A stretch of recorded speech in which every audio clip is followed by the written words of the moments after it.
Greetings everybody, and welcome to another Wu-Sabat Outformation class UK. As my sort of co-host today has expressed, we are doing the proof by way of Nabab on part 7, focusing on the science of relationships for the next 2 weeks. So we've got class just slightly differently to our usual schedule this Sunday and next Sunday, and then we'll resume back to the first and third Sunday of each month back in May in terms of our usual schedule. So I say maybe wait for a few more people to join, but I'm going to get started because we've got a lot to cover, and as always, very little time. So welcome everybody. I'm sure more people will join as this class starts to evolve. So I'm not going to run the polls today. I usually just check the sound quality and the visuals. So if you can see them, or maybe let's say this way, if you've got any issues, just put that in the chat today. So just testing out a slightly new approach. So I just want to make sure that everything's stable, so we don't have any sound issues or things of that nature. So if there are any issues with the sound, by all means, just put that in the chat and we'll react to that accordingly. Okay, so if you're new for the first time to this class, as I say, we are the United Sabians Worldwide, and this class is being brought to you by a subsection of that called All Eyes on Egypt, Midlands and the North, obviously based here in the UK, covering, let's say, Midlands and the North, when we were obviously physically doing classes. Obviously now we're online, we have participants from all over the world. As Sabians, obviously we're going to express our Sabian culture, and you'll get a flavour of that today.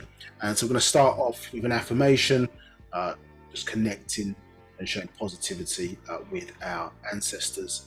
And I say several classes that we've kind of gone through this in a bit more detail, just because it pertained to what the class related to. But obviously, if you've got any questions in relation to any of these aspects, feel free to ask. Yeah, so I'm going to say in the Misbatia or Sabaic language in the first instance, and then translate back into English for full and proper understanding for all on the call. Abdoi kale tapalrat wufakur ame kasam un empa paut na ut mugdad baded pata na ut mukhlas baded Yaanuwn pa takyud anuki jawef pa ashuk empa paut wu kalal ashuk kawun jawef neya anuki kasam un empa paut wu pa paut kawun kasam un emneya anuki wahu ameh pa paut wu pa paut kawun wahu ameh neya nakuk kadur najuh ameh kasam un empa paut wu khabub ameh mushakhas nakuk kadur kawan kalel pafef nakuk tayur jawef pa paut ameh waseh ameh tayarni kawun lakei bakoy jawef pa paut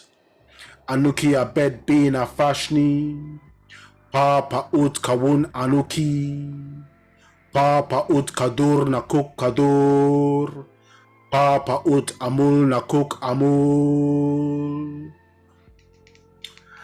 So that was Pa Takyud, and we started off by saying begin all prayers and thinking as a part of the all expanding, we should say. And we said no God except Ptah and no Savior except Yaanuwn, the affirmation. And then we said I am in the divine love of the all expanding, and all divine love is in me. I am a part of the all expanding, and the all expanding is a part of me. I am one as the all expanding, and the all expanding is one as me. I can succeed as a part of the all expanding and fail as an individual person. I can be all that I want in the all expanding, as long as my want is to stay in the all expanding. I am never by myself. The all expanding is I am. The all expanding can, I can. The all expanding does, I do. Okay, so that was a cultural expression. That's locking in with our ancestors for a positive experience in class for today. And if you are joining us for the first time, this is how we use the Zoom platform. There are obviously people joining us on Facebook. If you do want the full interactive experience, by all means use the class 1 link in the chat and join us on Facebook. But by all means, as I say, if you want to stay on Facebook Live, feel free to do so. We're not always monitoring the chat while the class is going on, so if there's any questions in the chat on Facebook Live, then by all means we will pick those up after the session has finished. So say if you do want to ask questions, etc., which I'm going to go through now, then by all means join us on Zoom. Now, if you have to adjust your audio settings for any reason, then the options are here on the left hand side. The chat is open, say for feedback, anything, I suppose, not questions, etc. That's going on, discussions, whatever that's taking place. Select everyone as a distribution option so that everybody can see what you're saying. I think the default is hosts and panelists, so click off of that and select everyone, then everybody can see what you're messaging.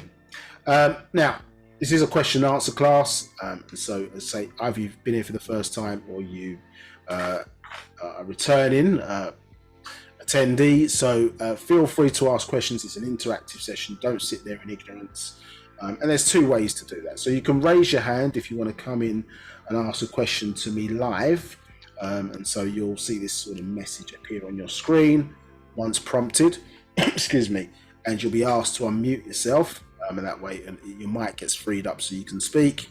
If you've dialed in, those options are slightly different, so *9 to raise your hand and *6 to unmute yourself. So then you can ask your question. What we say obviously is if once you're unmuted, you do have the power to mute yourself and unmute yourself at will. So obviously once you've asked your question, if you don't mind staying muted just as to not disturb the rest of the call. But if you don't want to come through live, then you press the Q&A button to ask a question, type your question in, and then the facilitator today, Nabab, will ask that question on your behalf. Obviously, if you've got a follow-up, simply again just put your question or comments back in the chat again, and we can pick that up. And I'll say do my best to answer your questions today.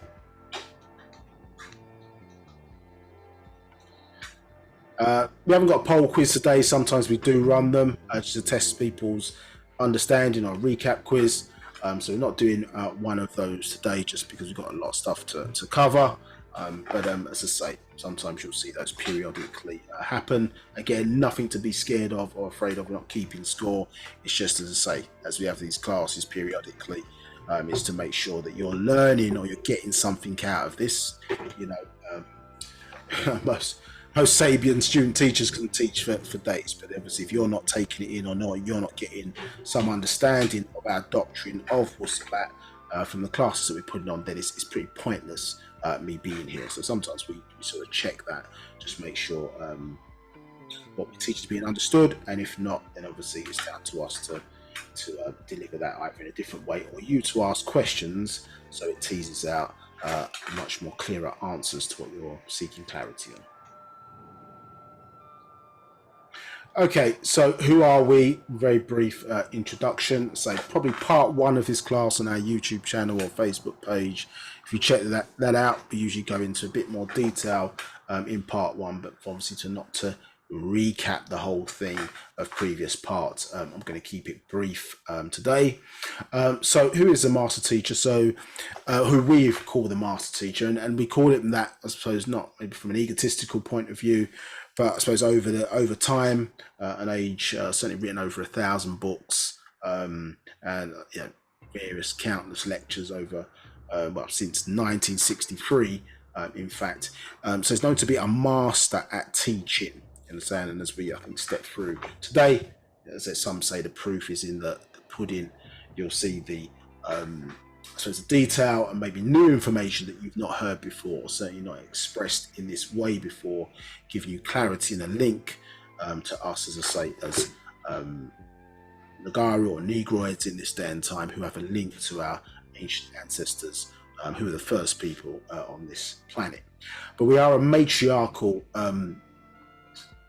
not only just organization, tribe, nation, in that regard, as most ancient African societies were. So matriarchal, meaning that there was sort of, I suppose, feminine or female leadership in that regard, and say we mimic or are in,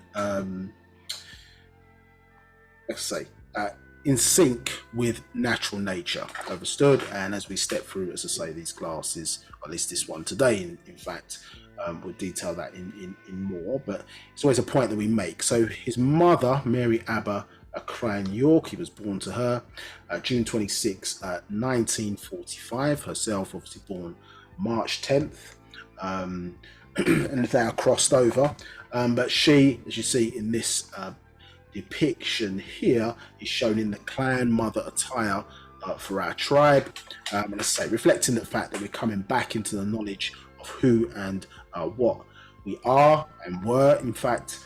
And as I say, you see this is clan mother attire, and as I say, we point this kind of out. See the lotus flower that you see there shown, which was a symbol of renewal and regeneration, which the sacred feminine or the woman is. So certain clues our people left on the walls of ancient Egypt, and now through many teachers, but obviously culminating with Dr. Malachi KZ York, we're coming back into the knowledge of who and what we are, and being able to reread some of the clues that we're seeing here that our ancient ancestors left for their children, and to come back, as I say, or have their minds restored back again. Obviously, we found ourselves living in the image and after the likeness of others, and that is unnatural in nature. Obviously, we are who we are by natural design, and should be able to express that freely within the environments that we find ourselves in. But Mary Abba York now crossed over to become one of our ancestors. The word Salafu or Muslafu in the Sabat language means ancestors, your physical ancestors, and we'll cover a little bit of that off, I think, a little bit today and also in next week's class. Now, his father, sacred masculine, Al-Hadi Abdul Rahman Al-Mahdi, born in Sudan, 1922. Should say as well that from the Mary Abba Akran side is the Ghanaian heritage for Dr. Malachi KZ York, and here from his father's side we get that Sudanese heritage. And so so born 1922 from a very famous family in the Sudan, unfortunately going through a civil war at the moment, and we see contrast that settles itself down soon. But again, all of that links into sort of ancient Egypt, pre-dynastic ancient Egypt, that part of Africa, obviously, where we expressed a great culture that originated obviously from down south under the science called Wu-Sabat, the factual information. But yeah, he's the grandson of Sayyid Muhammad al-Mahdi of the Sudan, very famous person in his story, as obviously as well as our story, who drove the British and the Turks out of Africa through a series of wars, and very famously, as I say, they were fighting against the Brits, who had, I suppose, what would be considered today, at least for that time, technologically advanced weapons, and the Sudanese only had spears, stones, and various things, and able to defeat an army with cannons and machine guns, so on and so forth. So highly spiritual individual, under the obviously guise, I suppose, of Islam, but his origins are ancient Egyptian, or as I say, from Napata, Moreau, obviously the Fuzzy Wuzzy tribe, and was in fact hired by the Sudanese to assist them, as I say, in this war and battle. And then we have here Dr. Malachi KZ York, aged 25 years old. I've gone through various different schools. I will touch into that a little bit later, relevant to something that we need to speak about later on. But in our culture, as you well will recognize, or for those who may be familiar with that culture, you don't find ancient or first world peoples really digging up bones, in terms of archaeology, paleontology. Obviously, these sciences exist, and people have learned a lot about history and various things have taken place all over the world as a result, and have stored some of those artifacts in museums and other types of structures. But you don't see first world people doing that. Obviously, others who are not, let's say, of that origin, maybe more comfortable to dig up the bones of others and raid tombs of others, and then put those artifacts in museums, which they're quite happy to study because they don't have a direct connection with those people. So, what we understand from our culture is that certainly human beings, at least at this particular point, or for ourselves in the last 6,000 years, have gone from a point of strength to a point of declination.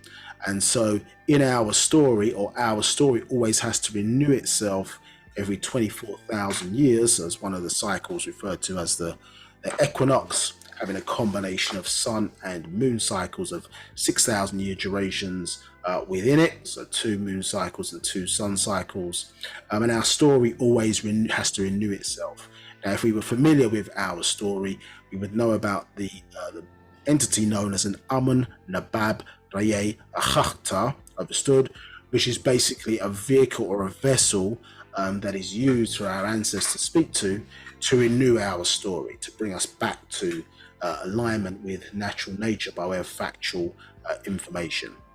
The ancient Egyptians referred to this being as Tahuti at that time, but obviously the proper title there, as the new knowledge becomes disclosed in this day and time, was, I say, this Amun Nabab Raye Achakhta.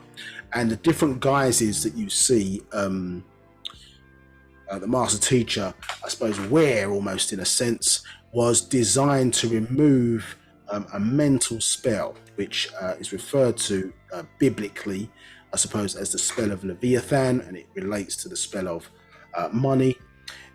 Back in Sumer, ancient Sumeria, it was referred to as a spell of Kingu, you understand, and that was dealing with amnesia. And then you had the spell of Amam. Excuse me. The spell of Amam is dealing with amnesia. The spell of Kingu is when we started to worship aspects of nature outside of ourselves. When in previous times, as you would have heard from the description in Partakyud, or that affirmation that we read, we considered ourselves part of it, not that it was separated outside of ourselves. And you can see how that has sort of carried forward really into modern day monotheistic religion, where generally speaking, when somebody speaks about the divine, they look upwards and not inwards. Understood? Yeah, and most of that is because, and let's say we've covered this in several classes, is because really, in actuality, the reason why they look up is because their deity is really the sun. You understand? And that understanding goes back to ourselves in ancient Egypt. You understand? And obviously the understanding today is that obviously we are suns. In fact, we are the terrestrial representation of the sun. That is the sort of the hidden meaning behind the gods that they worship today, in terms of terminology that they use. The Most High, and saying our Father who art in heaven. All these different terminologies are related to stars or the sun. You understand? Sun, our sun, obviously 93 million miles away. Suns, plural, obviously as stars, multiple, countless numbers within universes on into multiverses. And if we say all of it, we would say omniverse. Now, so these various guises were necessary to lift this kind of spell that, as I say, had deadened our minds. Yeah, we were certainly more acutely, I suppose, after the slavery, so-called slavery, last 400 years, a new being was created, you understand, who was described as the Negro. It looked like us, but basically acted and certainly perpetrated to be other than self, you understand? So in that context, actually mentally dead. acting more like the Caucasian, but obviously looked like us. And that obviously came about by way of survival, excuse me, but unfortunately it's permeated the genes, whereas it's like for the last 400 years or so, it was necessary. We were sick and are still sick, and that disease started in the mind first, and obviously has affected us physically. And one of its characteristics is not being able to see leadership in our own skin color, having difficulty unifying, and really not seeing, not understanding, being spiritually ignorant. So we lack understanding or knowledge of natural nature's rules, cycles, as I say, our origin, where we came from, things of that nature, but also our latent powers that we're certainly not necessarily expressing to our full potential and capability. Understood? As well as I say, not being able to see what one may classify as the evil one, or those who are against us in the many guises which they come. Understand? So,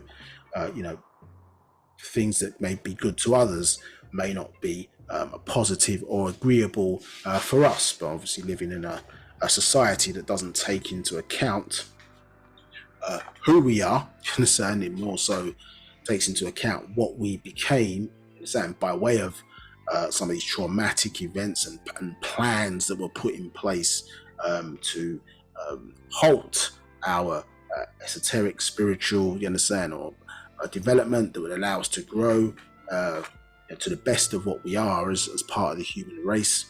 Some sort to suppress and, moreover, utilize or redirect our spiritual powers for their betterment and gain, and for their survival, to our detriment. Understood? So this being was necessary to create, or our ancestors sought to send one amongst us, learn about who we were, and then design a doctrine at least that would enable us to remove this spell, and for us to say, to come back into who and what we are today, in readiness for the many cycles and changes that nature is bringing about to aid our transformation from mortals back into deities once again. So I'm going to crack through this because I want to get to the part 7 items that we were talking about today. I'll do a slight recap, but if obviously there's any things that people don't understand, we can, as I say, discuss that by way of questions. Are there any questions, Lanthu? No questions at the moment. Okay. Let's try and get to where we were.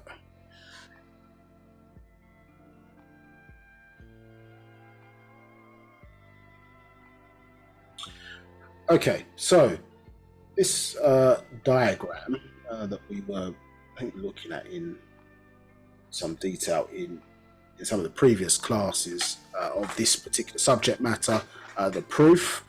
And as I say, one of the signs that we're sort of coming back into knowledge of who we are is that the youth and others are obviously being able to read these symbols of our understanding of what they mean, and not necessarily what others claiming to have knowledge of who we are claim what they mean. Now, one of the things that we were kind of really emphasizing from part 1 is this couple of verses out of the book, The Proof. And, just for because we ain't been on for a while, it's worth probably just reading and going over this. So, in the beginning were the suns, and the suns are within Fatir al-Fatir, natural nature, and the suns are natural nature. The suns, the true Kakabat stars, are Parnatharu, the overseers, who grew absolute natural nature from an omniverse all into universe, the all. 2. So know this truth. So know this. Truth is unity and falsehood is division. Truth is unity because the pieces of the true jigsaw puzzle fit neatly together as one unit, and falsehood is division because it is just the opposite.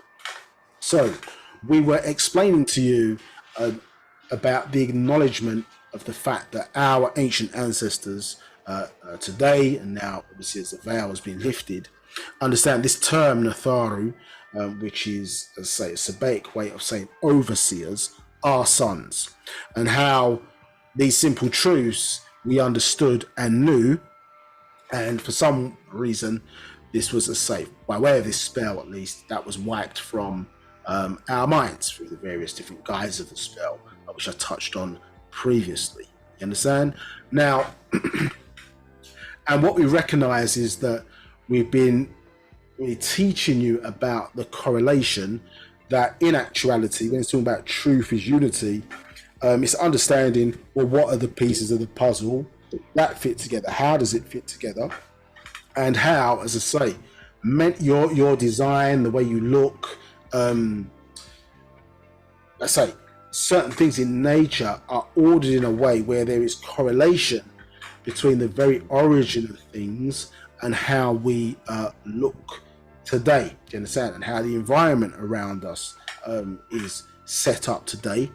And those correlation and patterns are part of, not only form part of what would be described as the Safaf or the hieroglyphics, which are symbols that, as I say, allow a person to understand. And so really the world of what one might not be able to see or haven't got visibility of with their physical eyes. You understand? So it gives some understanding, at least, because not everything that we can see with our own eyes. So clues are left, and a symbol, as I say, gives an illusion from the world that we're in, considered to be the world of light, versus or going into the world of darkness. Do you understand? And suns obviously exist in darkness, as we do. Our planet, etc., all exists in darkness. But in his system, in his religions, darkness has appeared to be bad, yes, or negative, yeah, the blackness. But the reality of existence is that 90% of it is in fact darkness. Only 10% is the visible universe. So some things come out of nothing. Understand? And nothing is not no things. It's just small enough particles that don't sum up to something that can be weighed. You understand? So darkness is far superior to the light, but obviously light gets its context by way of darkness. So it exists in darkness, not the other way around. Understood? So part of, again, breaking this spell and gaining our re-understanding into an overstanding maybe of who we are is really about this truth, or the true puzzle that's being described here. Every leader of various different persuasions that certainly has targeted our people, or people of Nagaru descent, has talked about our unity, our strength being in our unity. Understand?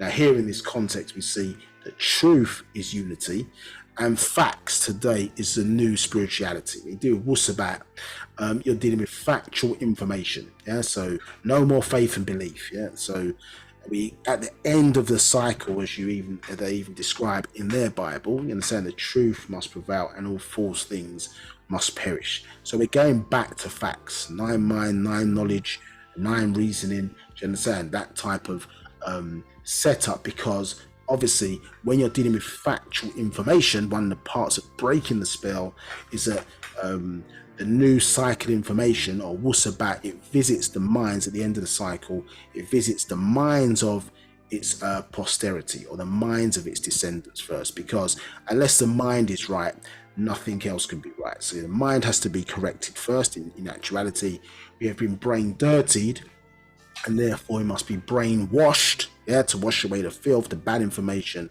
that we have taken on board. And then that allows you as an individual then to, once you become strong enough, using Wu-Sabat as a self-help tool, to build back your self-esteem, get some knowledge and awareness again of self, and then that allows you then to work with, or build up the strength to be able to work with others, understand, to retrieve, as I say, a unification as a tribe, as a people, as a nation, so on and so forth, all not necessarily of the same personality type, understand, but operating as many different personalities, but one soul. So we were touching in, as I say, about this jigsaw puzzle and showing various different examples. So if you haven't seen those classes, check them out on our YouTube channel or our Facebook page, or simply seek out the book The Proof from one of the All Eyes in Egypt stores. Now, here we were, I think in the last class, which slightly might be released, it's on Facebook but on YouTube to come. We were going through, I think, some of these symbols, and obviously the 9 and the 6 numbers are obviously important in Wu-Sabat. 9 is the highest number that you can get. Obviously, when you get to 10, it's a combination of 1 and 0, numbers obviously that have seemingly come before in the sequence. Do you understand? But it represents the whole. And then when you get 6, is opposite. Then this is part. You understand? So 1 represents, I suppose, creation, growth, and 1 represents decay and death. In that regard, and destruction. Do you understand that? In Wu-Sabat, creation means growth into form or system, and destruction means change in form or system. And so when we're looking at here, we can see these 3 bowls. They're referred to as the Nun bowls, or noon, as people say, noon, about 12 o'clock, noon or midday, as they classify it as. The noon bowls. And explain to you that obviously here our origin comes from the stars. Our ancestors, obviously, we just read, were are stars, you understand, and depicted as such. And when you look at your ancient Egyptian ancestors and the iconography that's used, a lot of the time when they're showing those deities, be it male or female, they have a sun within a set of horns above their head. Do you understand? So that is showing you, which we're going to get into a bit today, the mental relationship that exists between, as I say, the physical, the etheric sun, you understand, and us as human beings today. Obviously having, as I say, 2 suns or 2 souls.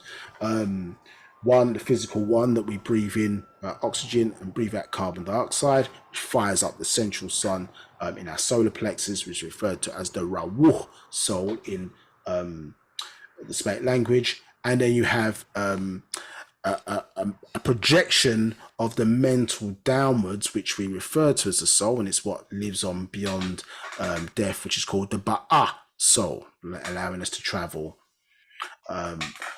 intergalactically, interdimensionally, and other characteristics that it enables us to say succeed or succeed after the point of death. You understand? Having 24,000 opportunities, let's say, to achieve perfection. You understand? And perfection in Wu-Sabat is when intention and action matches. Understood? So, and that might not be achieved just in this cycle. We're talking about our growth cycle in seeking to achieve. I gave many examples, I think, in the last session that we put on for you. So here, these Nun bowls, reflect, as I say, that outformational context. So we have outformational ancestors feeding energy to us, obviously, and knowledge into our informational present beings. Understand? So this is why we say we didn't dig up bones of our ancestors, because the knowledge is coming from above. Understood? Here, this is the symbol it refers to, called the Patat, P-A-T-A-T, and it represents the sky. Here we see the Tet symbol, and it represents the blood running through human beings, but it also represents the little people that we all derive from, the Sands people in South Africa. Yes, so and represents that. Now here we can see by way of the symbol here that it's a female. This image probably is a little bit clearer because this circular symbol here, in fact, is 2 halves of a circle together and represents the khalas that you refer to in Sabbath, or the placenta. In a sense, this is how you know it's a female in origin there. And we see the symbol, most people are very familiar with this, called the Ankh. The circular part represents the womb, the downward part represents the phallus. So we can see here there's a transference from above into this environment called Patanun, or planet Earth, as they falsely refer to it as, because this symbol here with the horizontal Lines there, obviously at 90 degrees, represents naturally occurring water. It's contained within a sort of primary, like a cartouche. So you can see that the water's contained within a system. And then this symbol here with the filled circles, one outline and then a full circle again represents the earth itself. So this is obviously the sky, here the earth, and then in between this environment, clearly, or contained within the environment, is water. And this is a water planet, and we are water beings, understood, thriving in this environment. So this tells the story out, effectively tells the story or our origin of where we came from. Do you understand? And as we gave you several examples before about this, how this triad number, and we are numerologists as well, part of our culture, but how the numbers add to the kind of correlation that we're talking about here in terms of that this true jigsaw puzzle or this unity puzzle that actually gives the idea or the impression or really defeats this sort of idea of this kind of God concept, which, as I say, has been unproven in sort of the monotheistic religions to date. Is based on what their authors have said without any proof that their stories are actually true and exist. Do you understand? They haven't found the Garden of Eden yet, haven't found Noah's Ark, haven't found Jesus' body even of 2,000 years ago, but claim that this is the basis of all spirituality, responsible for the creation of the planet, the universe, suns, etc., etc.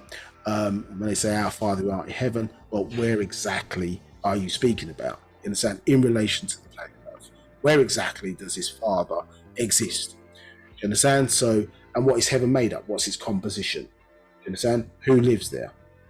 You understand? So, obviously, the mythology or the story is that when you die, you're going to go to this place called heaven, and you're not going to have to work anymore. Understood? And what angels are going to be feeding us grapes. Animals that were killers on Earth are no longer killers. They're friendly. You can interact with them. And saying, well, at what point, let's keep it at 100% real. If all these angels are serving your needs and you're not really doing any work, you're just free to go about your business and do what you want. Well, at some point, are they not going to get upset? The fact they're in service to you? Is there rebellions that likely to take place? Wars? Because listen, God's got them serving all these human beings. They may feel they're not deserving of all this service that they're getting in terms of creating this paradise for them. And who knows, it may lead to another war. Now, are there wars in heaven? Yes, according to Revelation chapter 12, verse 7. So what they're giving you in terms of all these stories, etc., when you started to dig into it, because you wasn't before, when you're digging into these stories with your mind's eye, your physical and your mind's eye open again, some of the stuff did not make sense. You understand? As I say, that a woman can become impregnated and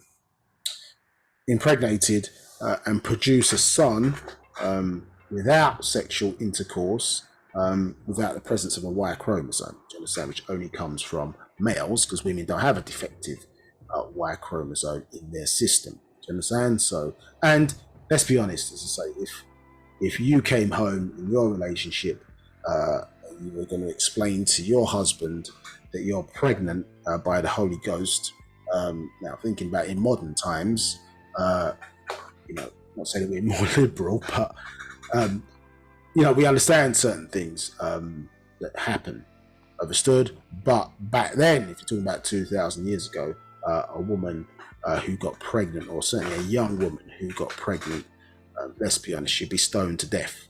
In the sort of patriarchal society that existed back then.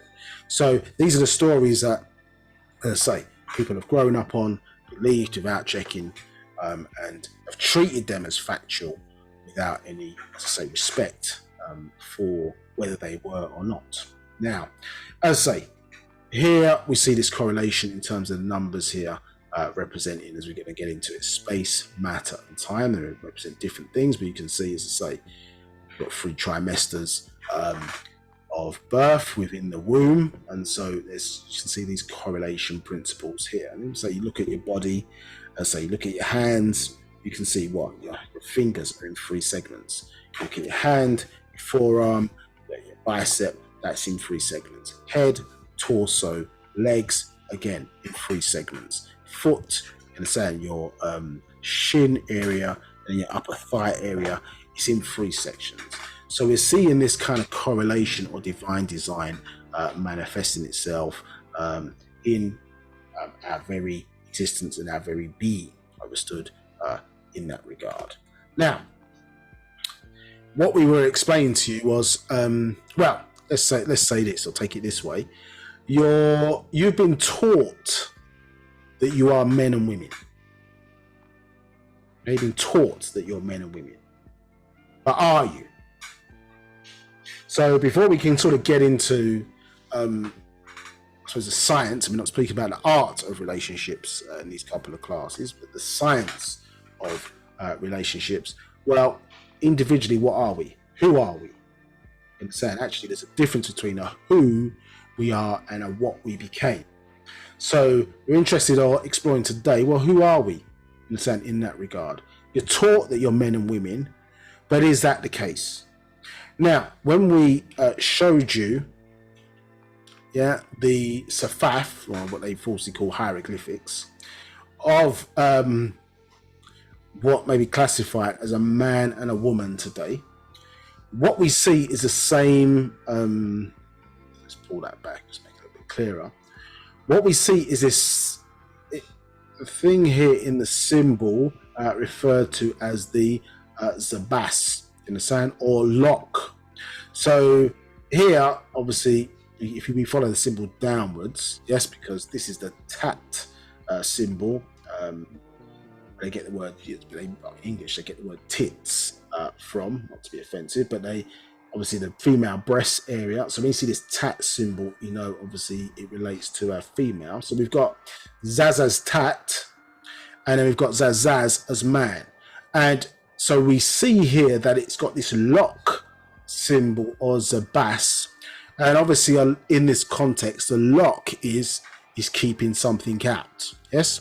Now, when we look here for the symbol of mummy, Zaha, we see here that and so this is a sort of Z sound, Z sound. This is a sound. For Nad, the Nad sound there, the forearm or forearm hand, and then we've got the Habal symbol there, which is like a wick or flax. But you can see here it looks like a double helix. Yeah, so the symbol for a mummy, which is a dead human body, which is preserved within the mummy, has the same symbol, understood, as man and woman. So what is being locked out may be the question that we pose to ourselves, because it's not an open position. Any questions? So I can see a question has arisen. One moment, I'm here now. Right, we do have a question from Amon. If Amon would like to answer live, I will click so that you can become live and ask your question. Just unmute yourself. I'm going to click now so you can ask your question. Amon.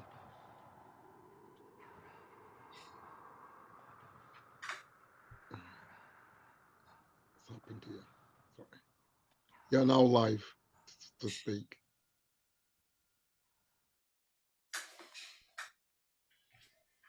Amon, you are now live to speak. Yeah, to Rahubat. Hey, greetings. Oh, okay. The question that I had was, at one point in time, I was doing a little research. Can I be heard? Yes, you can be heard. Go ahead. Okay. Yes. At one point in time, I was hearing that Baba Yaanuwn was saying that when a lot of us passed on, our souls goes to the sun. That's how the sun gets hotter. So I was wondering, how does that come to play and portals open up every night between the hours every 3 a.m. around that time when the portals open up. So I'm saying, what does it go to the sun, or does it still go to the portals, like to the portals, or through the portals to go to the orientation? When you transition, that's the question. I hope you understand the question. Yeah, I think I understand. Yeah, no problem. So, in essence, remember you have two souls. So, the Rawu soul is the central sun that exists within the solar plexus, which is powered by the breath, and this has the characteristics, one would say, of the sun, which is 93 million miles away.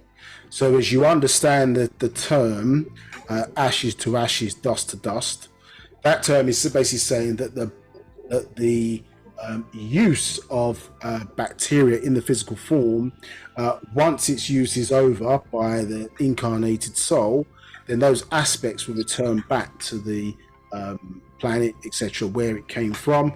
And in the context of the Rawu soul, that essence would return back to the sun that you're speaking about. Your secondary soul, the Ba'a soul, which we're going to come on to a bit later in the class, understood, is a reflection of the mental, and so therefore this is what enables us to exist past the point of death, and that's what you'd be relating to. We're talking about orientation into the spiritual, to meet back your ancestors for the next level of your revolutionary, or as I say, growth as a spiritual being. Yeah, so they're two separate things contained within you. Yeah, you have two souls and two spirits. Oh, okay. So all right, Tua. Can I be heard though? Yeah, go ahead. Go ahead. Oh, okay, yes, okay. So the question I have is, so you saying that one of our souls goes to the sun and the other one goes to the ancestors? One aspect of it. When you say goes to the ancestors, what it means is that at that point of death, remember, you're separating yourself from your physical body. Now, if you've done what was necessary to prepare yourself for that next level of growth, your soul, it sheds in essence, it's shedding the physical body, understood, and therefore it is moving on, potentially to higher states of existence, or it may be a case of you choose to come back again because you haven't achieved the level of perfection. Whereas the soul that occupies the physical soul, that is returning back to the sun. That is referred to as the Wu soul versus the Ba'a soul, which, remember, moves on in accompanied by the Ka'a, the spirit, that the higher spiritual you, and the Achach, the etheric you. Those are the three things that pass on. Now, the presence of your soul, or the Rawu soul, and the Ba'a in the human body, remember that energy can reside into the human body up to 1,000 years. You understand? That's how powerful, or its essence is. And remember, in Holy Tablets, it tells you that the soul was made up of what? Its essence, I should say, was made up of 3/4 water. Now, the essence of water is that water is always seeking to return to other water. So over a period of time, remember, these elements are returning back to the source of where they came from, because, as I say, you as the individual, if you want to refer to it as that, are no longer using that physical structure after the point of death. So it's being returned back to the sources from whence it came. No problem. No more questions. Okay, so as I say, we're looking there at that point. Oops. What's up there? Right. So, sorry, Zoom seems to be messing around. Manfred, can you still hear me and still see the screen? I can hear you and I can see the screen. Okay.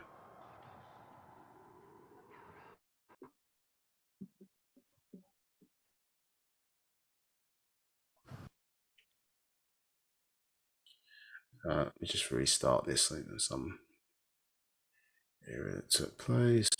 Right. Okay, we're back.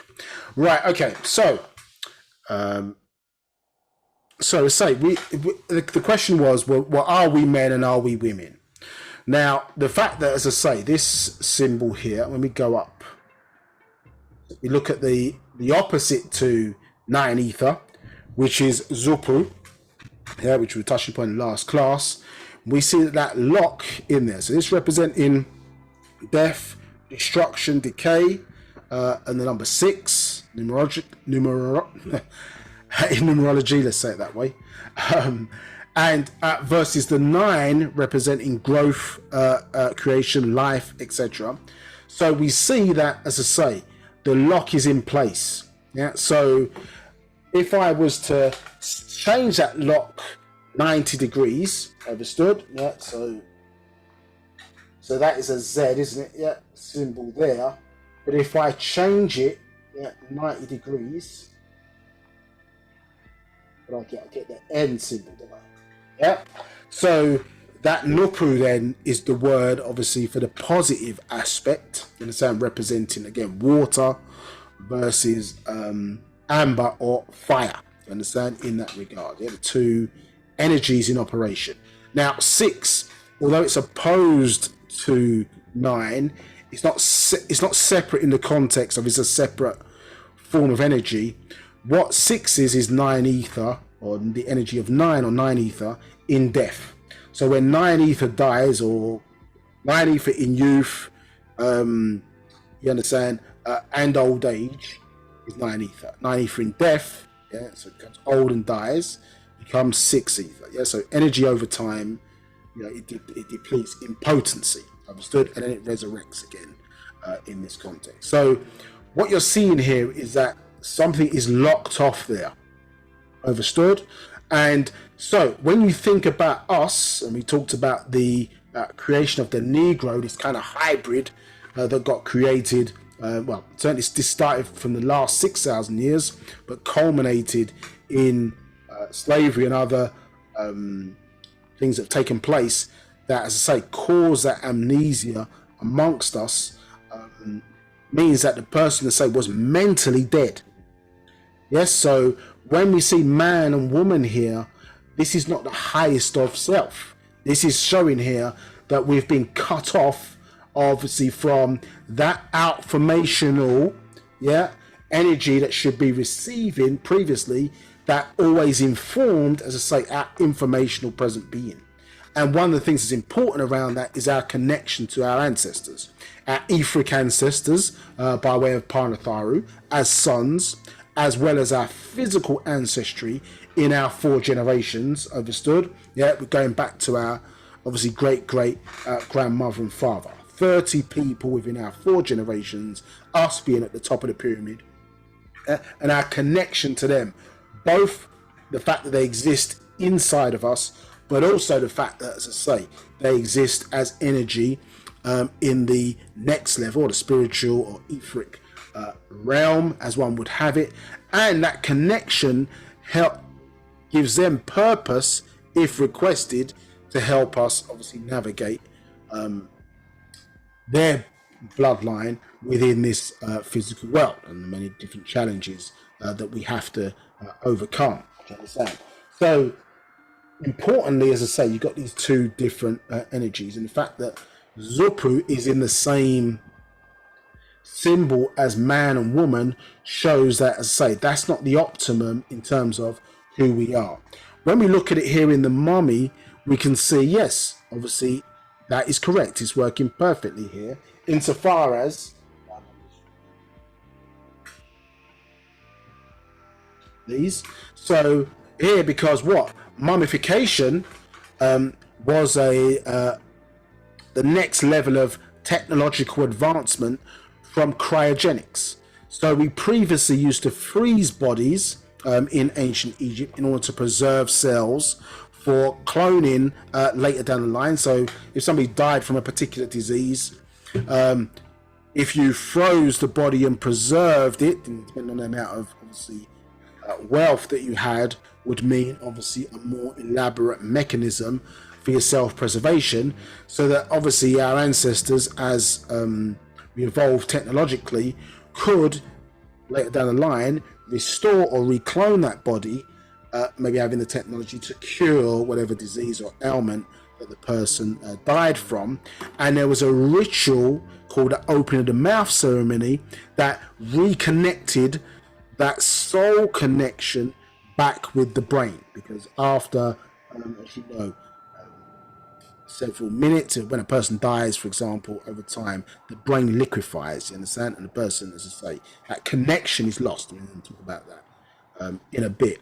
So that connection there obviously is understood is lost, yeah. And so the opening the mouth ceremony transferred the soul back to the celestial origin, or the constellation where it came from, be it Orion or for males, and Sirius for females, in order to preserve the mental aspect of the person. And then obviously if that body was ever recloned again, then that restoration could take place. So here you see the lock is what is in place in this mummification. So over time, come back around again, over time, cryogenics, being that they're frozen, it preserved for a period of time, but over time the cells start to deteriorate. So a new mechanism or new technological approach was taken to use mummification. Remember, they remove certain organs that basically will decay and then attract adverse forces and pack out the body with spices. You understand? But anything that was liquefying is going to decay. They took that out of the body and preserved it, as you know, in jars. Are the most famous one, the canopic jars, most famous. In other places, to preserve, let's say, aspects of the body. But if you preserve one cell, effectively, you can reclone the body, because each cell has the DNA contained within it. And here we see the helix, so the DNA there contained within the mummification system. Clearly, here, the forearm in this context shows what one may describe as the ability to give, but also receive. You understand? So in terms of the preservation of the individual, you understand, you can see that an aspect of them obviously has been gifted away, but also is being preserved as an aspect within that human body. And actually this same arm symbol we see present in the symbol for the sun, which I'm going to show you in a bit.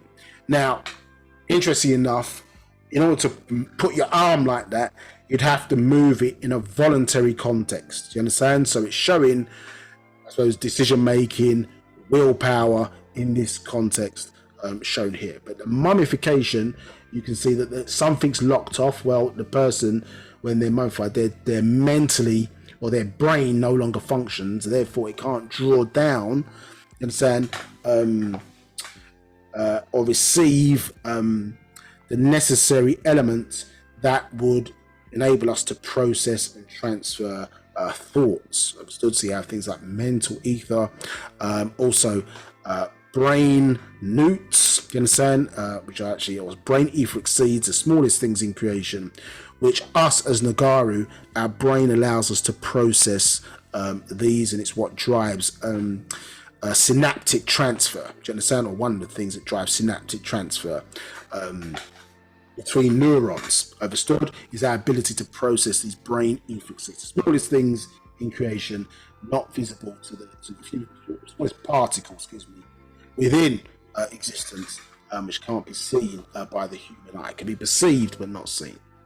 So here, when we compare it now to 9 ether, or Nupu shown in terms of its symbol, excuse me, we see that those new bowls appear back again. Yeah, and so where were those new bowls on that original symbol that we showed you, where they were what? Above the sky. Yeah, so outside of the planet as Outformation. Understood? Yeah, and what Nupu is showing us in that symbol is that the connection is there. So the connection between your outformational, let's say, ancestors and one's informational present being is in full operation, as it should be for us as Nagari. You understand? We represent 90 for beings, or a manifestation of 90 for beings here in the physical environment on the planet Earth. Yeah? So our mind is open without the interference from others. You understand? But obviously, here, when it's not open, it's closed, either because we've forgotten, you understand? Or in the case, we are what? Ignorant. Ignorant means to ignore the facts. What did we speak earlier? We are spiritually ignorant also, physically and spiritually ignorant, because we didn't have understanding of the significance or the details of this energy that's so important to our very life. So our spiritual science is, and touched upon this previously, a person's religion, let's say for example, which should be created by those who created them, you understand, but spiritual beings, I'm going to use that modern day terminology, you might say extraterrestrials, overstood. Obviously, they're older or older races than what you are. And so the religion is supposed to give you the opportunity, I suppose, or the details within it are a manual of instructions of how you, as this child in a spiritual cosmic context, can evolve or grow or fulfill your potential by following these steps. Then you will fulfill your potential and transform into what they have designed you to be, based on what they've placed or coded in your DNA. Understood? So this understanding, as a spiritual ignorance, is diminished with the forbearance or the emergence of Wu-Sabat, is saying that a person can't choose their religion. Yeah, because your religion is based upon, you understand, your esoteric link, which ties into your DNA. So whoever designed you, you understand, obviously created you to be or to grow into something. So what is that you're growing into, and what steps do you need to take to cultivate or optimize that growth? Understood? That is what your religion, or the word, or in the context of religion, should be teaching you to do. So, and the problem that we face is if you choose somebody else's religion, not of your own, you understand, then your spiritual power that you're going to derive from that is going to be naught. Yeah, because they're not of your bloodline. Yeah, excuse me. So you have to connect with your ancestry of your bloodline to derive that power, you understand, and execute that power, at least here in the physical. But they understand this, and this is what we've been talking about. The forces of death, in order for them to survive, they must subsist off of the living. Understand? So this is the science of religion as opposed to the art of it. Yeah, the science of religion for some is the interference of the dead into the lives of the living. So the 6 wants to feed off of the 9 force, because this is where all the energy exists. You understand? So in order to feed on the death to survive, it must feed off of the living. Do you understand? Now, if I can get you ignorant and get you to direct your emotional energy into the things which I'm doing, then that religion has worked perfectly for these individuals.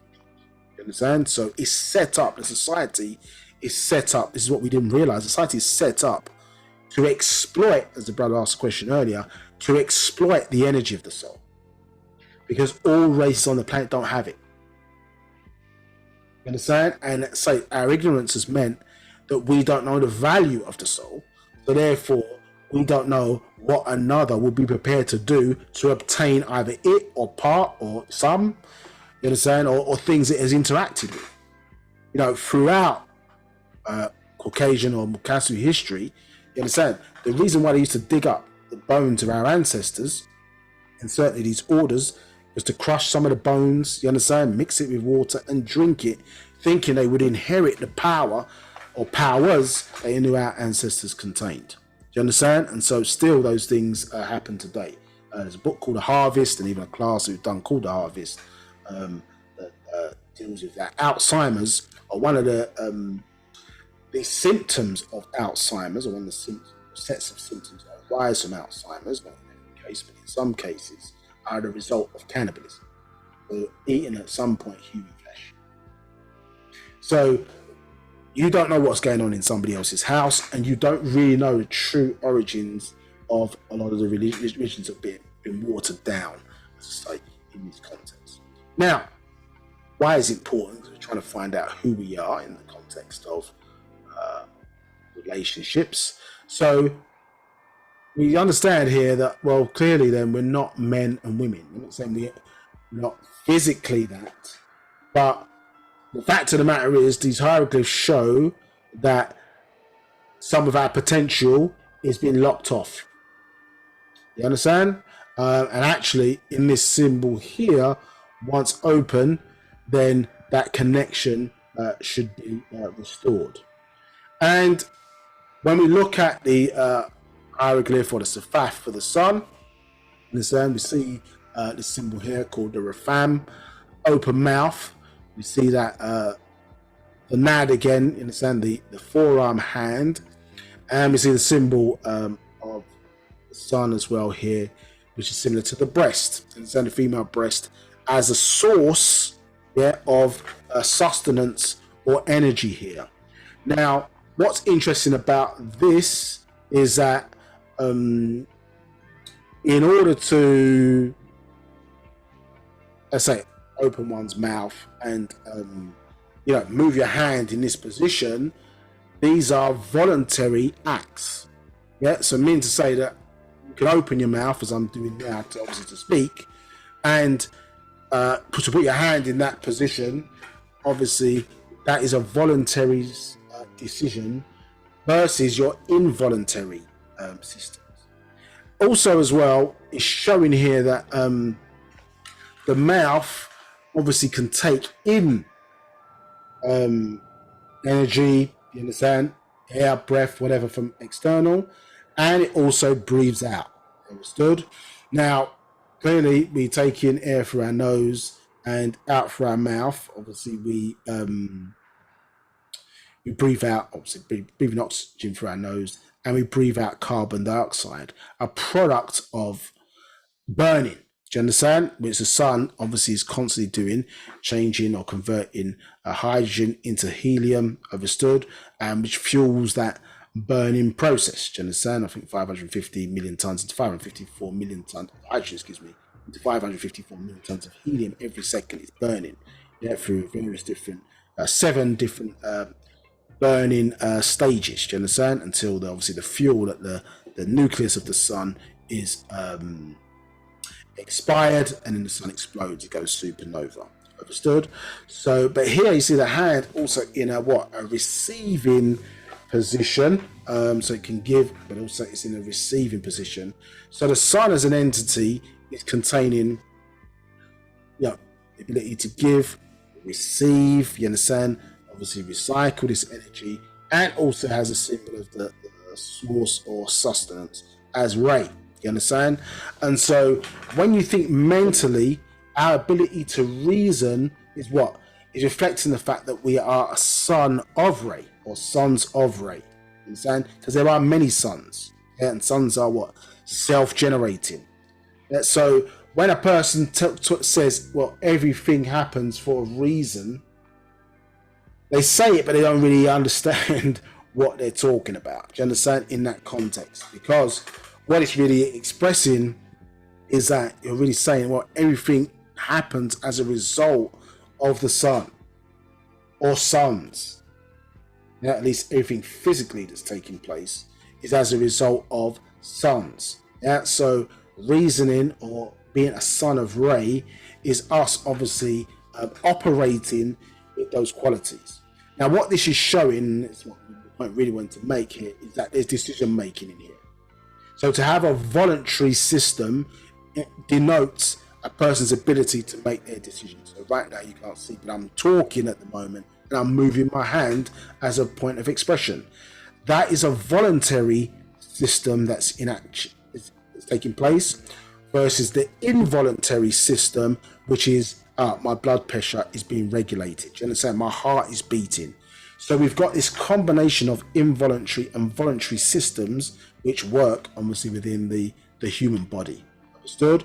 And in actuality, partially, clearly, we're still connected etherically, even though this lock is in place, because our etheric systems are being powered by, as I say, our involuntary systems, are being powered by etheric energies. Do you understand? So that spiritually, we would not be able to regulate all of the millions, if not trillions, of actions that take place every waking moment of your being if we had to regulate that with our conscious mind and conscious control.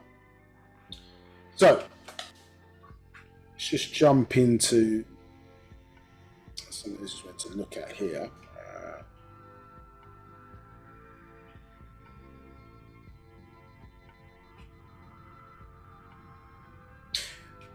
Yeah, okay, we'll come on to that in a second. So, so you're not a man and you're not a woman. Well, in this context, or that's not the final point for us, because that lock is in place.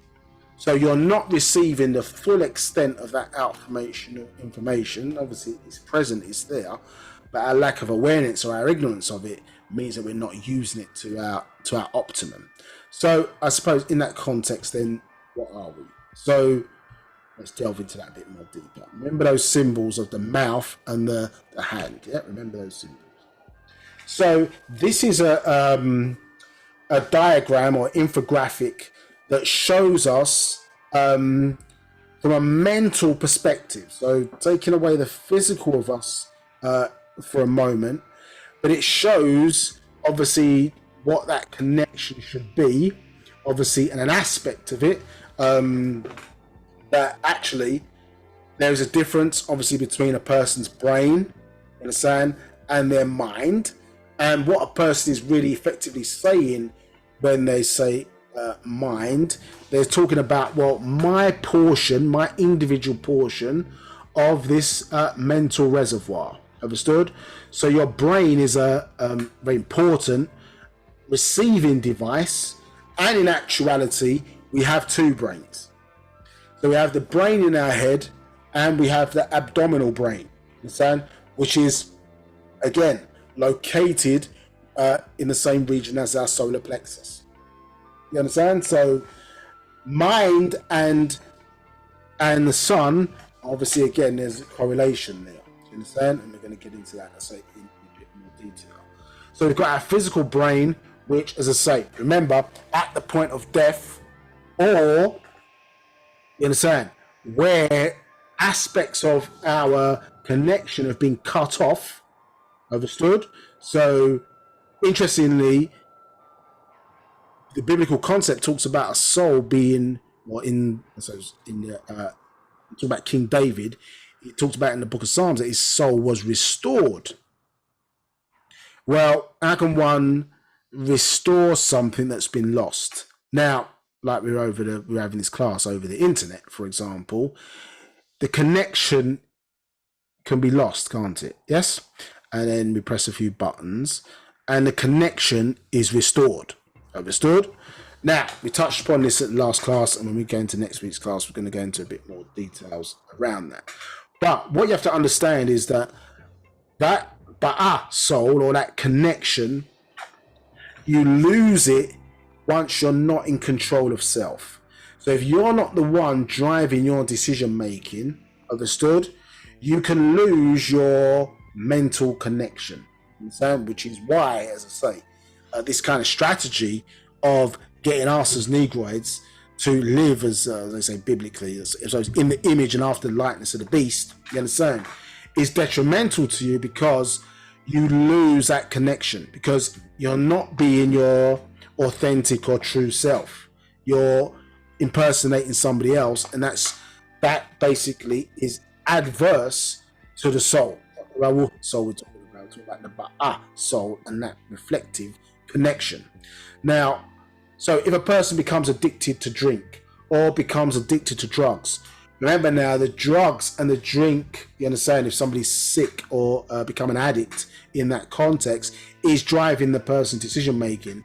They're no longer thinking for self. Do you understand? Now, obviously, when they get overcome the addiction, etc., and so on and so forth, then that connection can be restored. Do you understand? So it is how, not that the soul itself is switching itself on and off, it's reflecting a connection, which we're going to get into in more detail, chapter 7 in the Holy Tablets.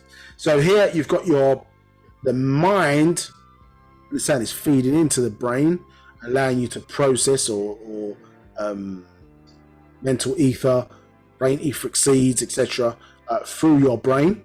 Understand? And we are linked, as I say, to this mental reservoir of information. Not everybody has this connection to the mental reservoir. Some races are in actuality impersonating other races. They're not really thinking for themselves. Now, our abilities is reasoning. Understand? The Dravidian or the Hindu is thinking. The Caucasian is the imitator. You understand? So even though you may see people expressing emotions, it doesn't mean they have a soul. Yeah, it does not mean they have a soul. People are impersonating what they have seen or what we've been taught, like we have. We've all been taught, okay, certain type of music plays that may elicit positive emotions, other type of music plays that may elicit negative emotions. Smile in this context, be sad in this context, so on and so forth. A lot of that has been programmed within us in this society. And even, as I say, how we relate to each other, you understand, in the context of relationships, remember, all that even has been taught to you. This is what a woman must do. This is what a man must do. You understand? So every aspect of one's lives has been shaped by the quality, let's say, of information that we have been programmed with. You understand? In particular, you know, the friend or the kind of partner in crime of Six Ether is the media. You understand? The television. Yeah, because it enforces the mindset of the Caucasian, where they're able to put themselves in the context of greatness by way of the media. You understand? And program in that way. Now, you can see here on the left-hand side, we have image. Yeah, a fundamental aspect of our brain, and in fact, in actuality, you understand, we don't see outwardly, we see inwardly.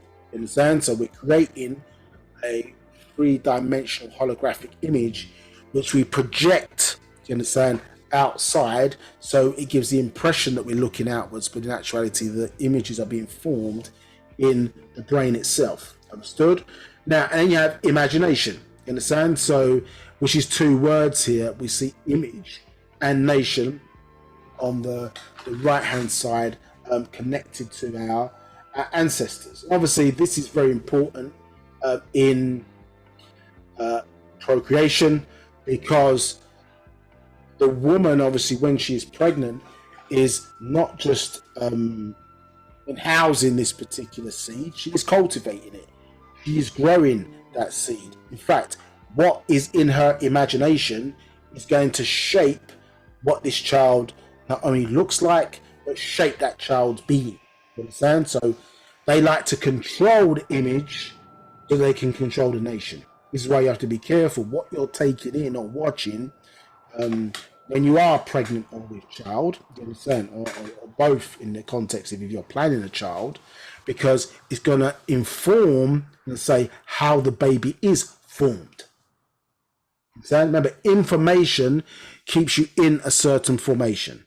So we have to understand everything goes back to, you understand, mental thoughts or power. All these physical things that we're looking at in and around us are manifestations of divine thought forms. You understand? So having understanding of this gives us control of how we utilize this power.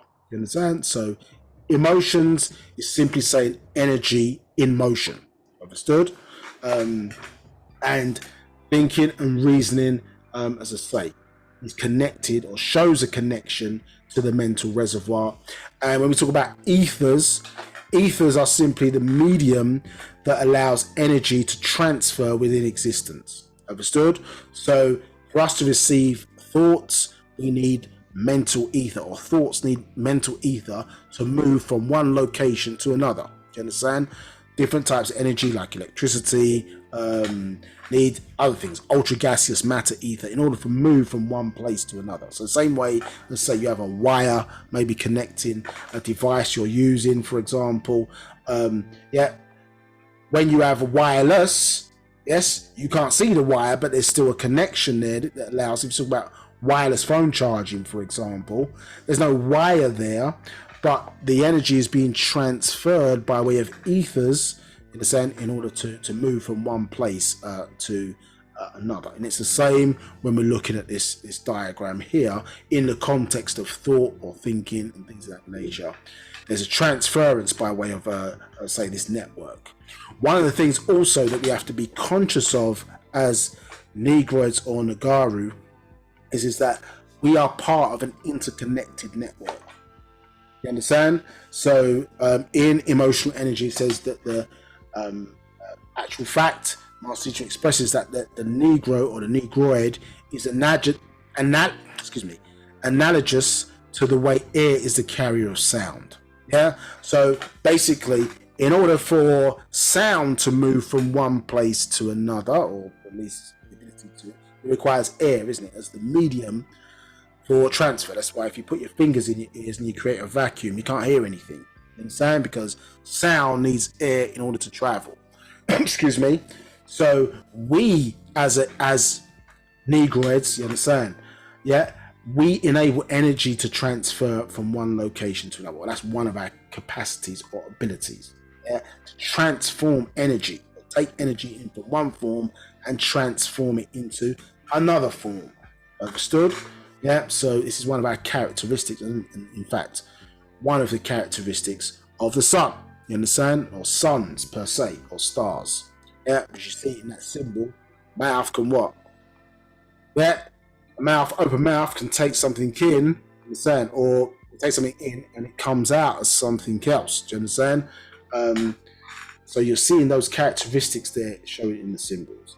So this is a reflection of the mental or emotional aspect of you. You understand? And importantly, this connection to the 29 relatives or spirits, because in your bloodstream, obviously you've got the DNA of your 4 generational ancestors, and these are the voices that you're hearing in your head every waking moment of the day. Do you understand?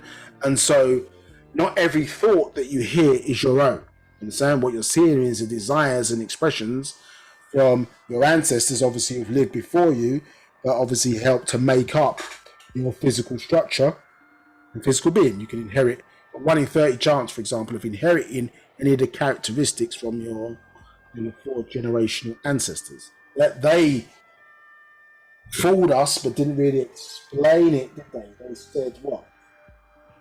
4 fathers. Yeah, in this patriarchal system. But the reality is you have 4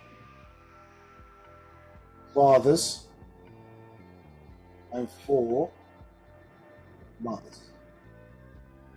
Yeah, in terms of your 4 generational ancestors as well. Right there. You get the gist. Yeah, 4 fathers and 4 mothers. Yeah, that's what makes up you. So, and when we start to go into what happens if we don't understand these influences that are coming in, it can, in some contexts, positively inform your life. Yeah, I mean, the inner being always tells you, you understand, the positive agreement ancestors always tell you the right thing to do in the right situation. Whether we physically listen to them or not is another thing.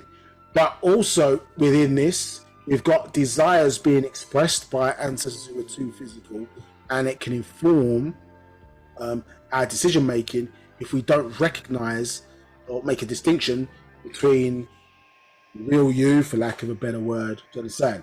And your thoughts, understand, versus these influencing factors. And remember, if we exchange DNA with other people, then remember, this 29 gets added to. Yeah, so you're getting multiple influences inside of you. This is why in slavery was not about labor, is it was about blood.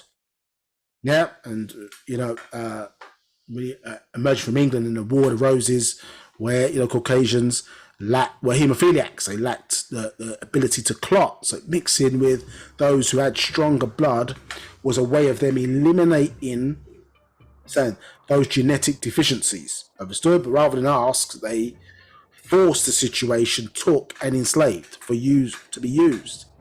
But in mixing in, understood, you've got an opposing force, ghostational, 6 ether force within the being.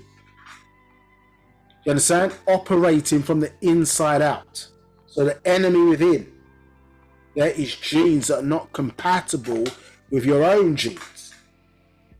So you can think about, we never knew any of this information, and we jump into relationships without that knowledge, based off really most off of lust, not really off of thinking, unless we've been hurt enough times that we all learn from the behavior of others and use that to inform quality decision making. But we did not have a full understanding or proper understanding of, well, who are we? What are we? How do we function? How do we work? How does our brain work? How does our thinking work? How does the human body work in the context of a soul and a mind? Because the two are in opposition to each other. The soul is continuously seeking to escape the human body. Understand? Where the body itself, made from the bacteria of the planet, is seeking to return back to the earth that it was taken from. You understand? It's the power of magnetism, do you understand, our thinking, that is holding all these different structures together. You understand? So again, very important diagram. It's important to know what you are importing into your being. Understand? And how, as I say, you can be heavily influenced, do you understand, as part of just being a being that's receiving energy, emotional energy, emotion, understand, at all times. This is why in Wu-Sabat, very important statement that's made is that excuse me, thinking and reasoning, you understand, obviously are attributes, you understand, excuse me, our ability to think, you understand, thoughts, you understand, inspiration, revelations, these types of things, they are attributes of reasoning, understand? So people get in, say they maybe had a dream, understand, they get a thought come through, etc., etc. Now, just because you receive that thought in your head does not make it an actual fact. You understand? Just because, let me say that again. Just because you receive inspiration, outspiration, revelations in your head does not make it factual. You still have to run it through a process, especially because no one can see what's in your head, especially if you're explaining it to others. But you have to go through that process and have that discipline of verifying it, as I say, to ensure that what then comes out is factual. And people are not tripping. As can be the case. That person might say, listen, I'm Yaanuwn, I'm the reincarnation of da da da da da, because the person received some thought or some inspiration. Okay, that may be cool. Have you checked it and verified your own thoughts and thinking? You understand? Because of a heavy ability to influence in this regard, based on the environment that certainly we're in today. Many frequencies in the atmosphere, advertising. So not even thinking about the stuff that's come within you, just think about the amount of advertising. Remember the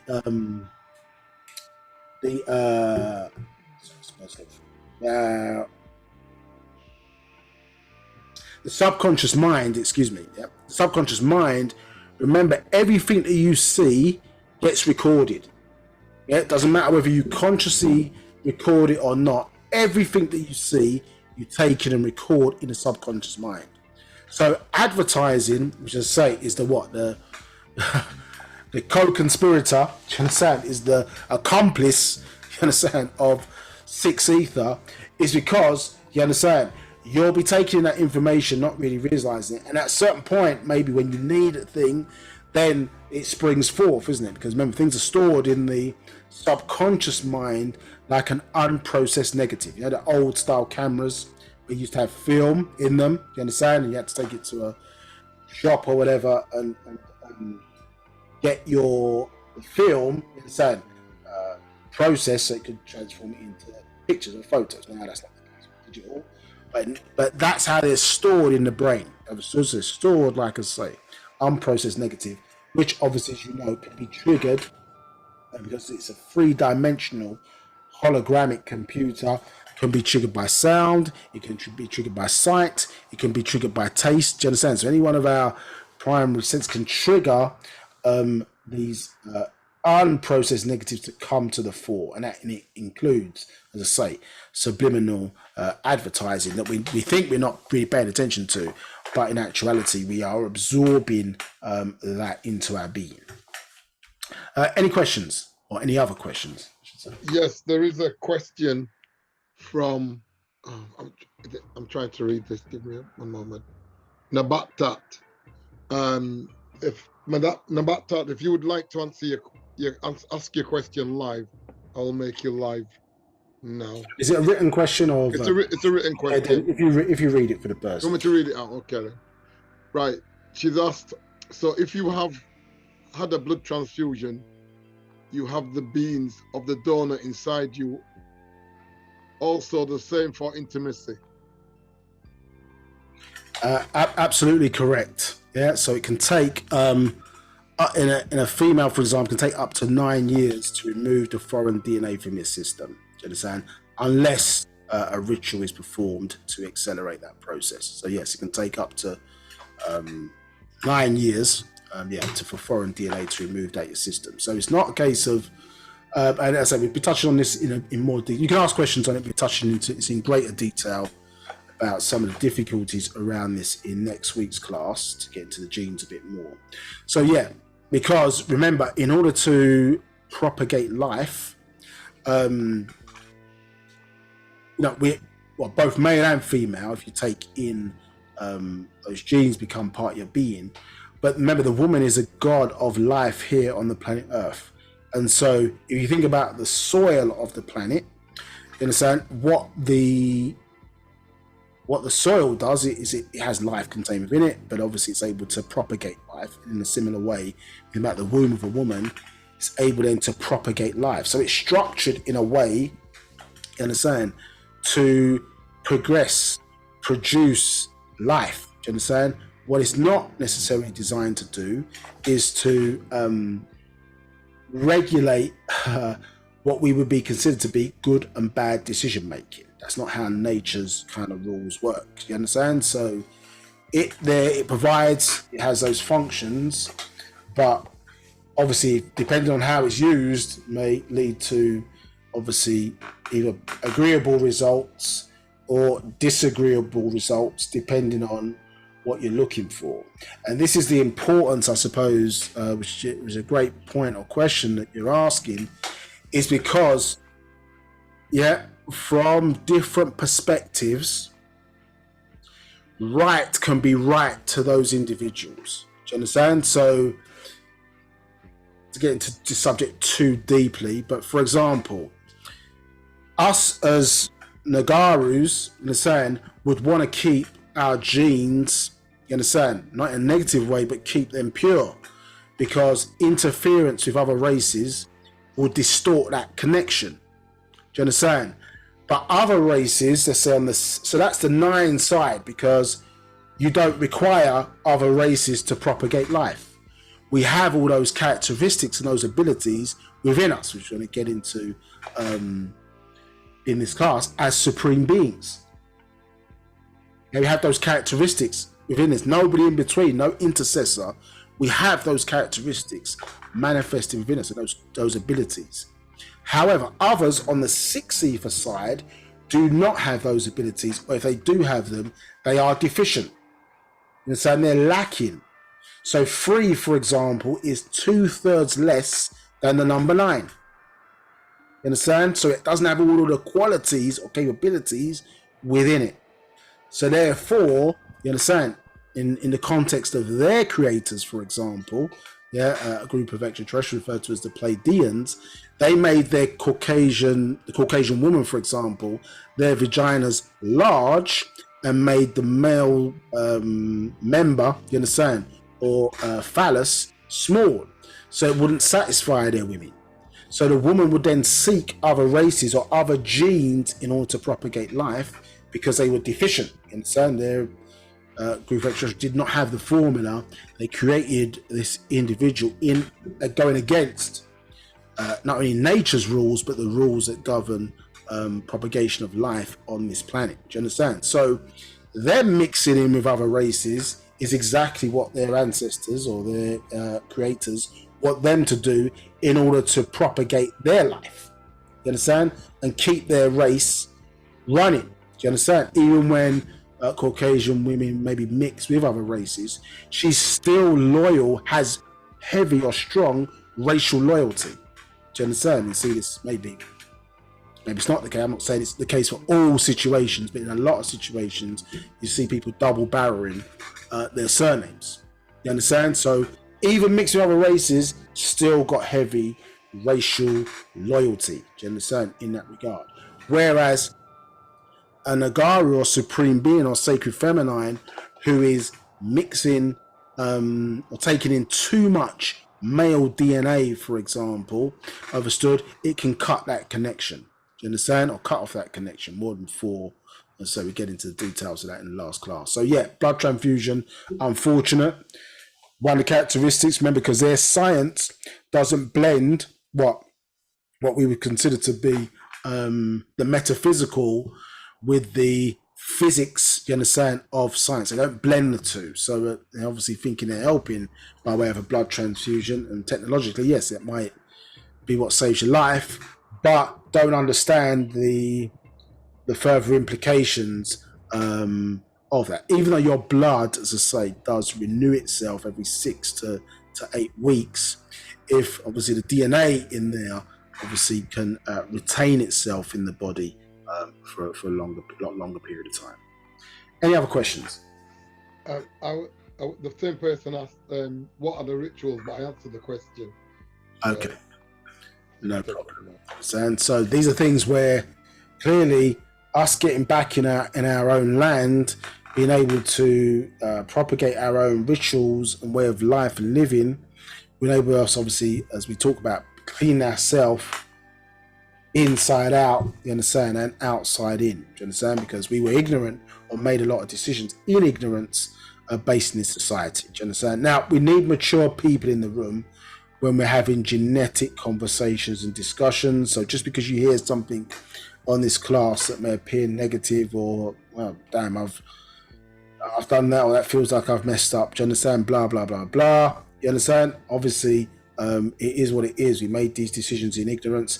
We just have to progress through, persevere, take the opportunity to clean ourselves up or whatever, or create, more importantly, create the better environment or better space for the next generation. Also, you understand, that's part of our sacrifice. Not everything is going to end with you. Not everything, you understand, is going to end with us here on this call. It's going to be certain things are going to put the seeds in place, but the results of our actions, you understand, may not happen now for another 4 generations. You understand, in terms of us being able to clean or get back to the purity of our genetics and genes. You understand, and if we're going to mix like in times past, then we're doing so in a controlled manner, understanding obviously all of the consequences as a result of those actions and regulating it accordingly. Now, importantly, as we talk about this correlation here, very important verse here: out space is within you, Musbatu Sabians, inasmuch as the rules of space are within you, outer and inner space are the exact same. So that correlation that we've been talking about, this pattern of what's there in outer space, in the wider universe, outside of our solar system, so on and so forth, those rules, that govern us are exactly the same as they are on Earth. So we are a terrestrial representation of the sun, and as I say, in and of ourselves, we are a universe. Understand? And that contains many solar systems, but one in particular, we talk about the solar plexus. It contains other worlds. According to the sacred wisdom of Tahuti, contains many other worlds. You are housing other worlds, other life forms. You understand? So in the last class, we made the observation that in actuality, yes, Panafara have put you in a position where you're being trained almost in this physical life how to maintain and manage a universe.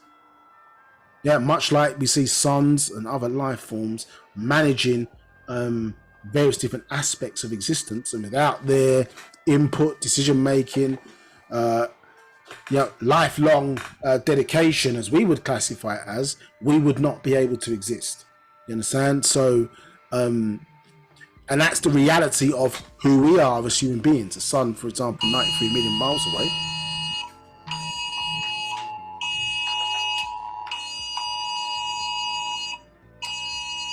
Sorry, just 1 second. In the UK, we've got this government alert that just happened. Okay, let's bear with us. It's a test system. It's quite interesting. Okay, right. Sorry, there was a nationwide emergency test that was going to happen on mobiles. I think it's 3 o'clock, so it must be 3 o'clock now. That was going to take place. So that's what you see in the background. Very interesting, yeah. With these devices, obviously they've got full ability to send what they want to send through these mobile phones. But it is what it is. Now, so we see here, as I say, as above, so below. You understand? And some of you are obviously more familiar with that statement. But I understand it in more detail means that, as I say, you have these abilities, and obviously it's about us not only learn about them, but having the discipline to work with and control this power. So it's not a case of a person cannot make the decisions they want to make. You just have to understand that these decisions have consequences, and in a lot of cases unforeseen. And this is why we were explaining to you earlier, and why I've sort of taken this route of going a little bit deeper before we get into the kind of maybe more recognizable aspects of relationships, is because unless we know who we are and what we're capable of, then it's a lot more difficult for us to be informed to make the right type of decisions that are optimum for our ascension journey. Do you understand? Your actions that you want to take as best as possible are going to cultivate you fulfilling your potential. But if you don't know what you are, then how can you do that? Do you understand? Obviously, apples, whatever, oranges, carrots, you understand? Whatever different vegetables sometimes have different ways to help them to grow into the perfect whatever fruit or vegetable and things of that nature. You know, the environment might be slightly different. The soil type and the acidity in the soil, you understand, needs to be of a certain type. It might require a certain type of temperature. So all of these things are necessary for optimum growth. You understand? So unless you have an idea of who you are, we haven't got a clue. But remember, it's advantageous, as we talked about earlier, for some others to get you vibing, you understand, or acting or moving on their vibration, because your detriment is there, or as they perceive it to be at least, your detriment informs their growth, or in the case of 6 Ether, their ability to survive. You understand? So, yeah, you keep ignorant, you keep feeding them. Well, that's perfect.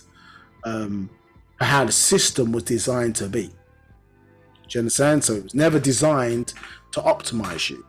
It was designed to feed off of you and continue to feed off of your emotional energy. You understand? Either in this life, and trick you to the point where, at the point of death, you haven't done the things necessary, and you become an etheric battery, let's say, for these 6 ether forces. Now, what we wanted to show, what are we? Very quickly, I'm not going to go back over this, as we done this in some detail, I think, for the first 2 parts of this class. But it's just reminding us, you understand, about, well, what are we? You understand? What are we? You understand? At the essence or the core of who we are. You understand? For we split out into physical gender types. What are we? You understand? Because when we talk about male and female, it's a little bit of a contradiction, because when you become energy, you understand, or you're now a spiritual being, there's no gender discussion. Do you understand? Because there's no DNA to qualify what gender the person is, be it either XX, female, XY, male, you understand, or various other combinations, be it hermaphrodite, you understand, or hermaphrodite, you understand. So both genders, but lean more towards the male side, or hermaphrodite, both genders, but lean more towards the female side, not having both genitalia, you understand. That's a defect. But it's the energy, you understand, of both genders within the person, which is truly neutral gender, not this stuff that we see today where people claiming, well, I'm this, I'm that. Well, what does your programming say? Understand? And in the context of our culture, those beings are very rare. But as we get into this class, we cover it today or next week, then you'll see, well, that actually comes from our origins, you understand, of how we originally started. There's many life forms on the planet: Komodo dragon, hammerhead shark, various other life forms that have those distinctions, you understand.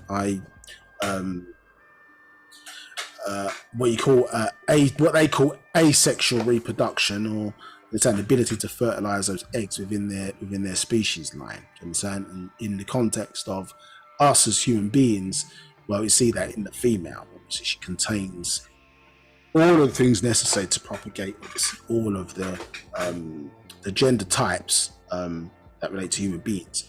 But on the esoteric side, for example, there is a permutation of energy, which you could describe not as male in relation to males, or females in relation to females, but it obviously has those distinctions, which eventually has led to, as I say, the production of these sex DNA that's led to male and female. But it's two distinct types of energy for the purpose of our understanding for this.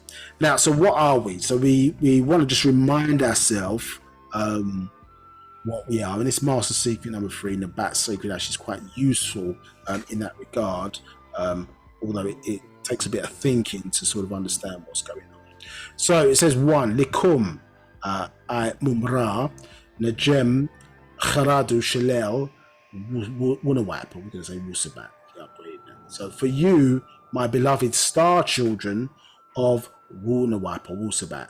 Understand? So here at this term, interesting enough, and this is why we show you how they repurpose and change our language for negativity, because Mumra here we see is what? Beloved. Yeah, but for those of you who grew up in the 80s or whatever, and then maybe in the 2000s when they redid the series called Thundercats, yeah, there was a character called Mumra. Yeah, if you remember, yeah, put it in the chat if you do. But yeah, a character called Mumra in the program, and he was dressed. It was a bit of a monster type character, but they showed him in ancient Egypt with the pyramids, obelisk or whatever, drawing on the power of his ancestors, looking like a mummy, a ghost, a sort of horrific being. You understand? So this is their mindset, reinterpreting or programming our subconscious mind with this character. You understand? But the same sound, the terminology in our language, it means beloved. Understood? Yeah. So this is how the games get played, and why, as I say, you have to have a being in coming along to clean everything up, and it's a monumental task. So you have to be forever grateful for our ancestors, obviously, and the power and dedication, the master teacher, to point these things out, to give us, a fighting chance, in this thing.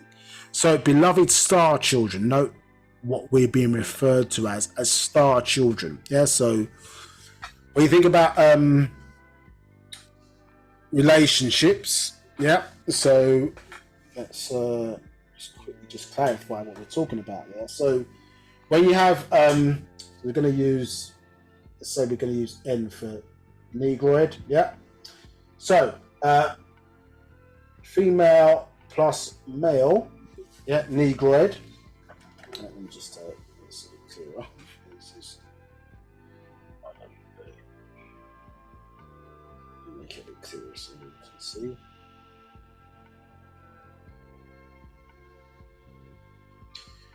Right, okay, so if we've got, so we're going to use N, yeah, for negroid.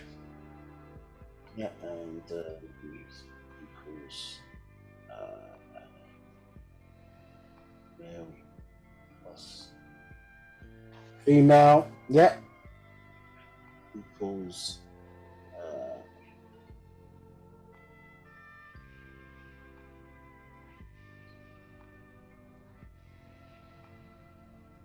it's much more tricky to write on the screen.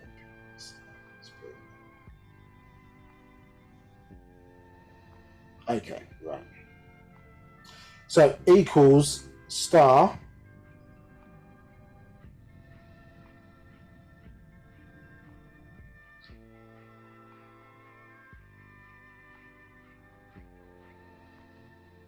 equals star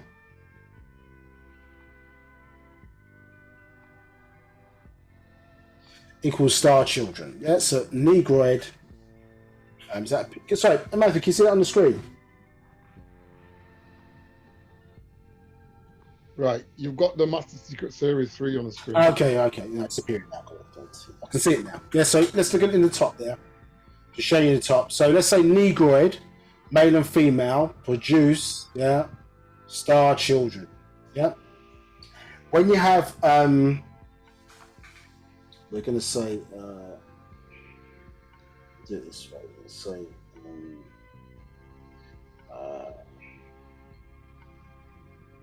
we're gonna say black male, yeah, plus, yeah, a white female, yeah, so interracial equals, yeah, that is referred to as a son of God. Yeah. Okay. It's not showing. It's not showing yet. No, it is. The Son of God. Yeah. You've got now. Let's drop it here. So we've got a white male. Yeah. Plus black female. Yeah. Equals son of man. Yeah. Son of man, understand? And then when you have a white male plus white female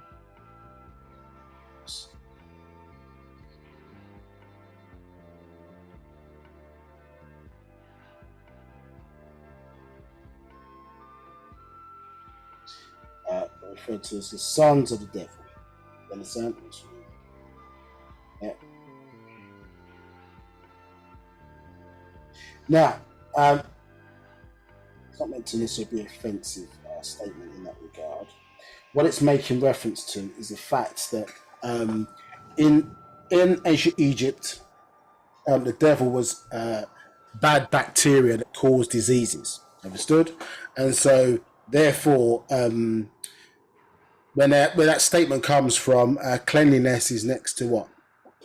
Godliness. You understand? Well, the opposite would be then be true for poor hygienic practices leading to diseases that then kill people. Do you understand? You can't see coronavirus. Understood? You can't see a lot of diseases. So hygiene in a lot of instances is what kept, or good hygiene practices, which would help to obviously to rid thing of diseases, and we'll get into that maybe a bit later, just in relation to that. So that's how we use that term in that context, you understand, or anything basically that disturbs our definition of peace. Understood? So, point is the guy with female go male and we go female, we produced star children, in a sense, so terrestrial versions of the suns. You understand? I'm going to get into this in more detail. Yep, so that is why the term star children there is being used, because that's what we are, or one of the ways in which we are referenced, star children. Now, when it comes to genes, so we're touching more in detail in next class, what I've realized is that the woman, even Caucasian women, they vibrate higher than their males. Do you understand? What they refer to as a 6 ether level.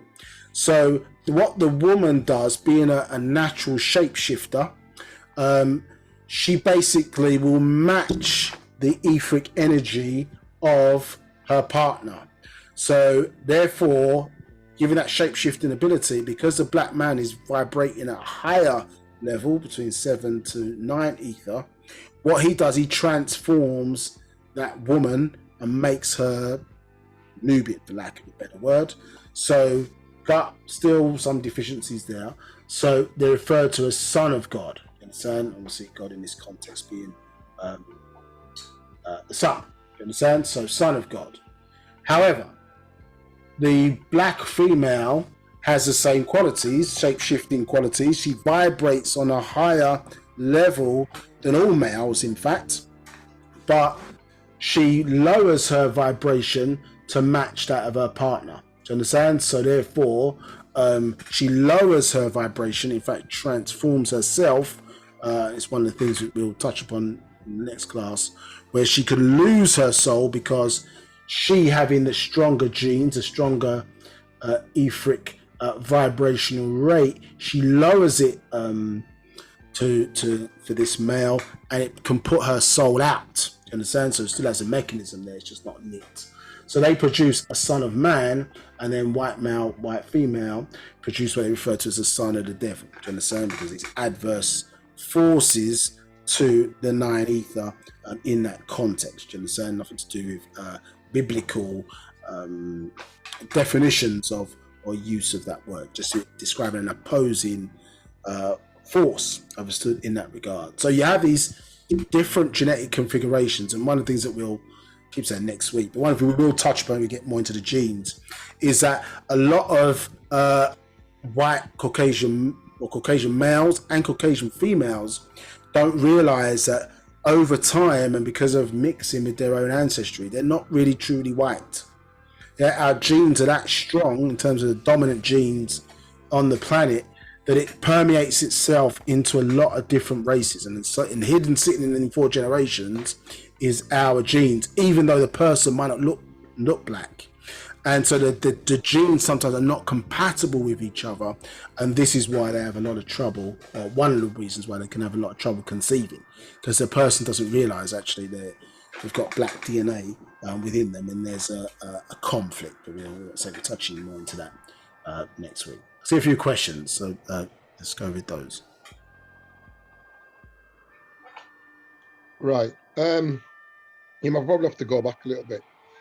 When you was talking about the blood transfusion, Nabab asked another question, and it was, what is obia?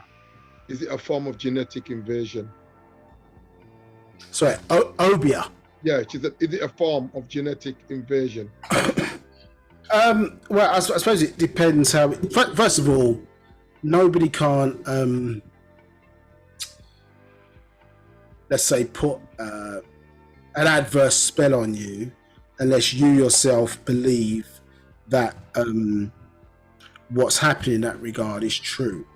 Now, when we talk about obia and things like blood sacrifices or utilizing, I suppose, if they, I don't know, someone gets a piece of your hair or maybe some of your genes or blood or whatever and use it in some ritual, of course, if they've got some aspect of you, then I suppose, yes, it could be manipulated for negativity. Genetic invasion, well, I suppose not just for the sake of the that spiritual practice. They would have to obviously do something to you specifically, or cause something to be ingested, you understand, for that to I suppose, affect your being in that regard. So I suppose when you're talking about practices such as that, ancestral connection or ancestral worship is a natural way of life for us. So it's not automatically something that should be looked at negatively. It depends on what the person is doing and what it's being used for.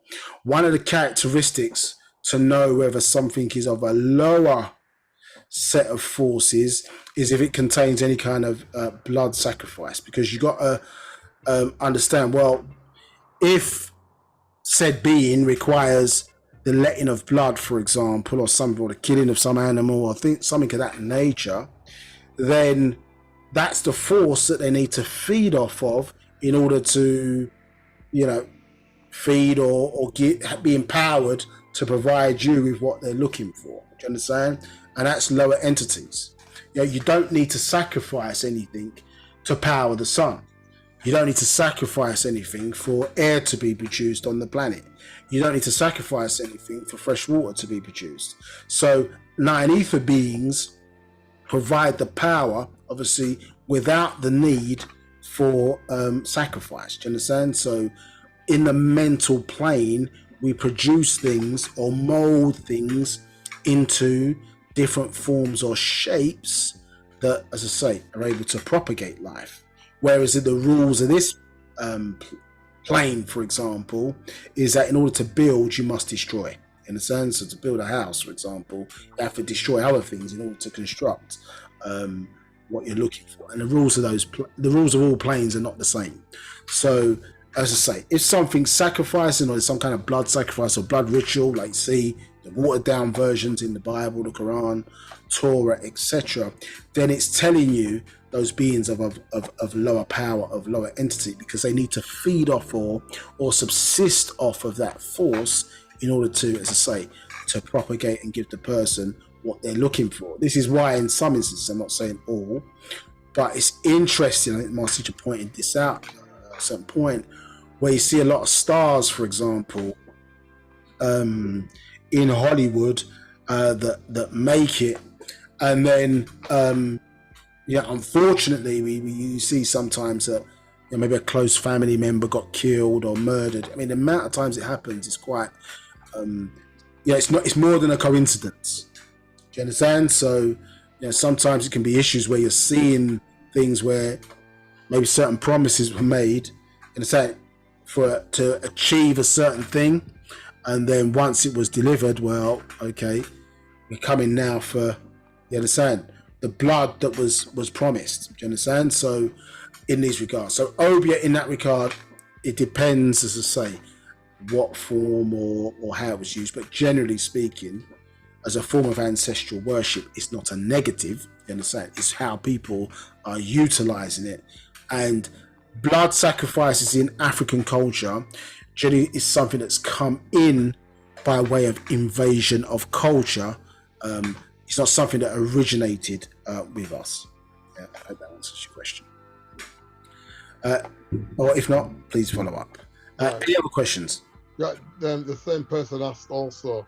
I think it's to do with the 29 beings what share our bloodline.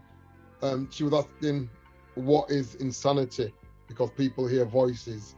Is when you was talking about the different voices. So she's asked the question, what is insanity?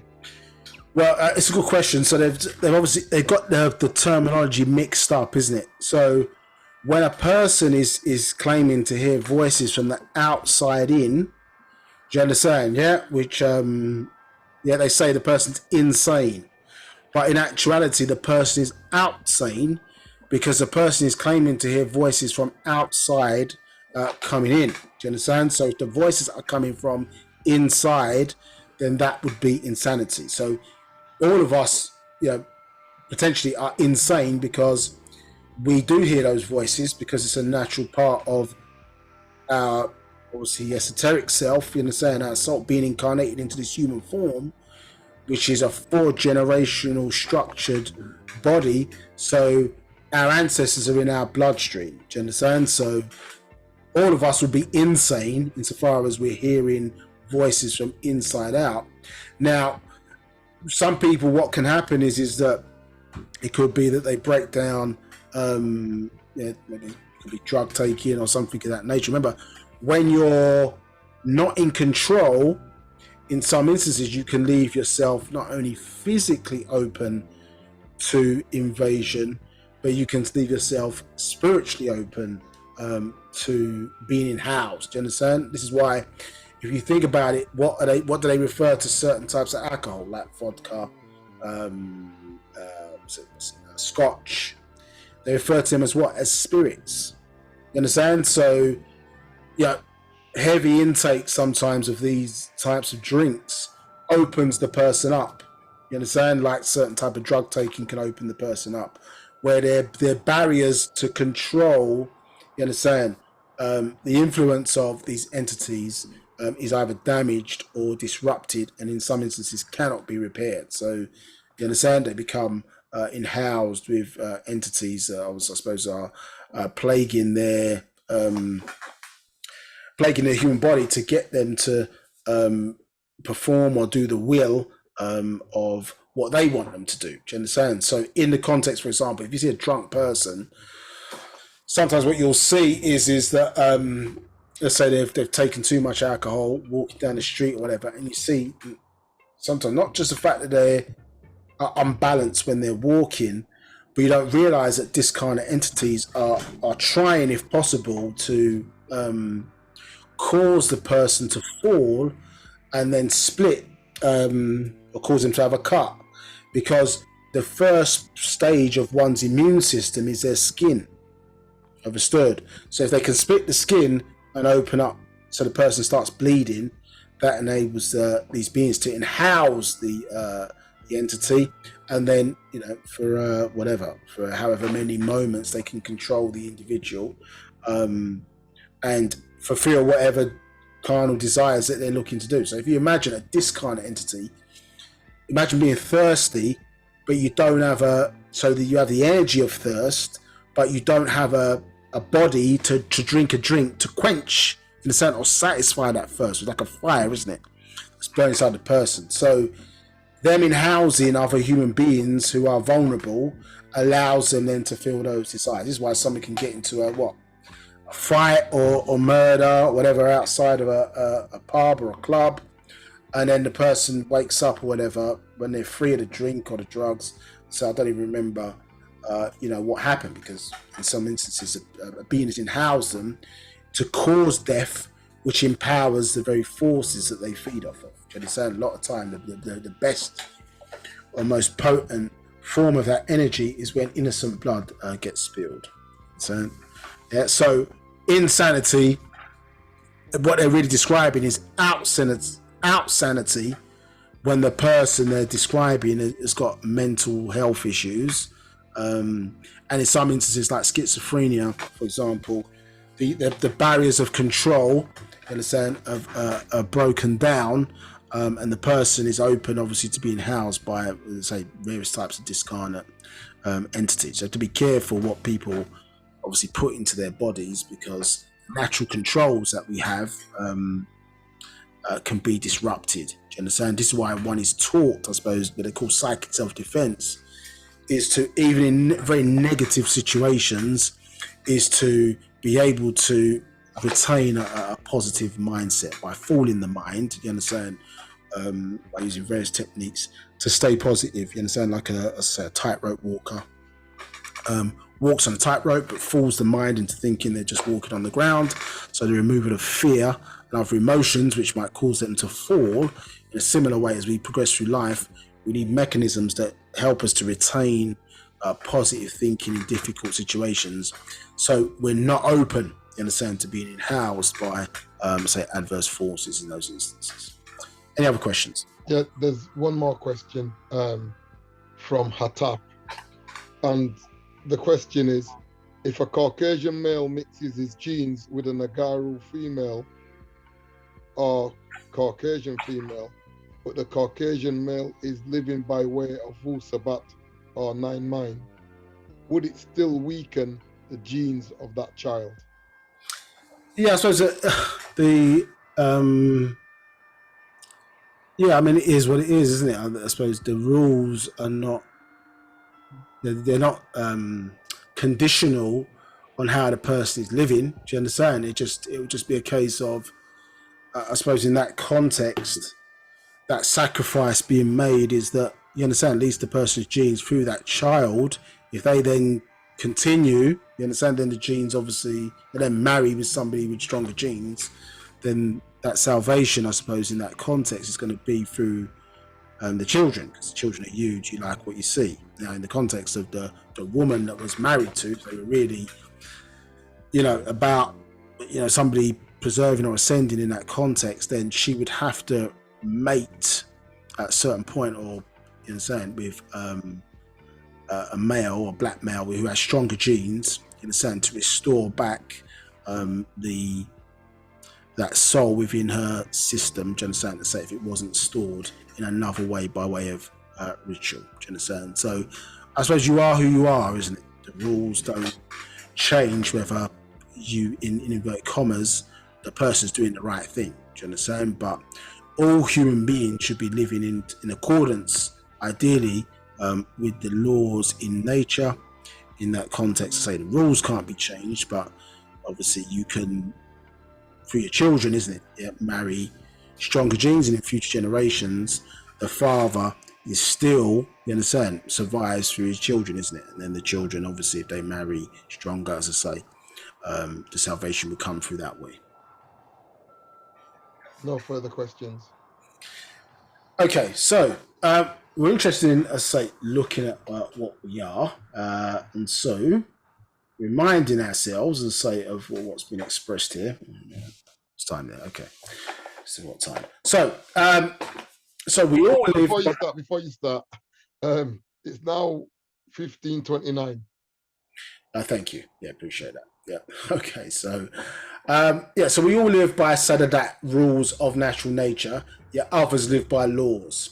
So, so we understand that we have rules, laws. They have in their religious books, particularly the Torah, and they have laws and commandments. And as far as from our perspective, laws are man-made. So they understand the fact that we have rules and they have laws, which sometimes can be anti-nature, understood.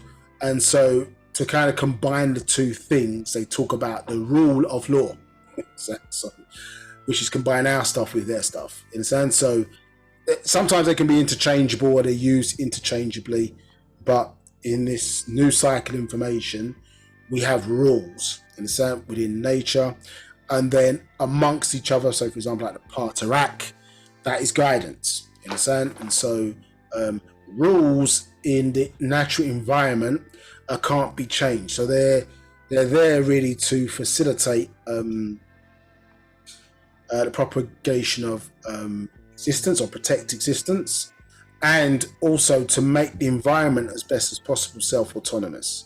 So just asked a question earlier, it's not based on conditional elements in that regard, or I wouldn't say conditional elements, not based on moral judgments in that regard. You understand? So whether you perceive something to be appropriate or not appropriate, you understand? If these rules are triggered, then said action will take place. So if it's a nursery and there's a gas leak, the fact that there's young children in there, if somebody does if somebody goes in there and sparks, lights fires up their lighter, there's going to be an explosion. Do you understand? Because the rules between these energies have been triggered, so the rules work in accordance. And so there's not some being sitting over there that is managing whether that should take place in that situation or not take place in another situation, based on our perception of what we perceive as good and bad in that regard. So this is some of the reality of not the mythological stories that we've been given in religion that's taken us away from the reality of the environment that we're in. So some people, when a plane crashes, for example, and 2 people survive out of 200, 2 people are saying, well, thank God I survived. Well, what about the other 198 people who didn't survive? And so is God responsible for their deaths? as well, and how it works and these rules in the environment that don't make sense. So this is what some of Master Secrets and other scrolls are cleaning up your mind to see actually what is happening and what's taking place. Yeah. So the cause that causes cause and effect is what we're interested in. So 2, these most Tawuba blessed rules of natural nature are of Kawan'an existence, by which we live. So very important here. A lot of people talking about creation, this creation, that, etc. No. In order to create, you need to exist. So existence is before creation. Very important. Yeah. So, verse 3. The Sadadat, Shalal Kawan'an, the rules of existence are the rules of being, becoming, became. Yeah. So 3 stages. Yes. Being, becoming, and became. Exist, growing into something, and then, you understand, what we're growing into, that's what we now are. So became, yeah? And they work from the rules of nothingness to somethingness. So as we talked about earlier, small particles, some may describe them as quantum particles, yeah? They don't sum up to something that can be weighed, yes? They don't have a weight, as we would know by modern day instrumentation, to somethingness. And then the crossover point is basically hydrogen, yeah, which was considered to be the first element of existence, at least with our answer today. So that would be something that sums up to a thing, you understand? Or the first sum is hydrogen, therefore having an atomic weight. But things can exist and not have a weight, yeah? So weightless things, because if your measurement of detection is the fact that it weighs something so that you know it exists, then anything that didn't have a weight or was less than the weight of the ability of your measuring tool, then you would perceive that as nothingness. You understand? Or it doesn't exist. The same way you're looking at some of those quantum particles. But that's not what this is saying. You understand? I use this example many times, so forgive me for repeating myself. But if your existence was determined by you standing on a set of bathroom scales and watching the dial move to the right, if you had a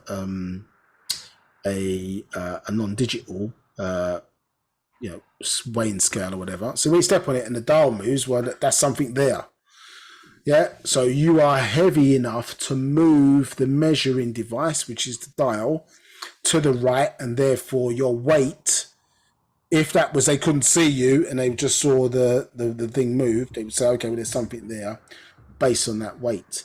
But if you put a feather on the same scale, the dial is not going to move, yeah, because the feather weighs less than the scale's ability to measure. Do you understand? But does the feather not exist because it's not moving that dial? No, it does exist. It just hasn't have a weight to be detected by those modern day instrumentation in this discussion, the scale. So we've got a world of nothing doesn't mean no thing. It just means yeah, as I say there, let's get for those who are not familiar with this, it's not no thing, it is n, that's in number. Yeah, and something is some. Understood? Yeah, so it doesn't sum up to something that can be weighed. So before, so in what is described as the blackness, yeah, of space within existence is the world of things. Understood? Yeah, and 74% of it is made up of 76% is made up of dark energy, and 24% is made up of dark matter. Do you understand? Of existence. In that regard, that makes up 90%, and then the other 10% within existence is the things that we can see. So all the suns, all the planets, comets, whatever, etc., etc. All the things that we can see make up 10% of existence. The rest of it is, so that would be the somethingness within existence. Yeah, all of the things that we don't see. The reason why they call it dark matter and dark energy is because they know something's there, but because it makes up the mass. The 10% is not enough when they calculate it. It's not enough to make up the mass of the universe, as they call it, but there are universes and into multiverses and many other structures between that. All of it is called the omniverse. So they know things are there which they can't see, so they call it dark matter. Do you understand? So that is nothingness. Understand?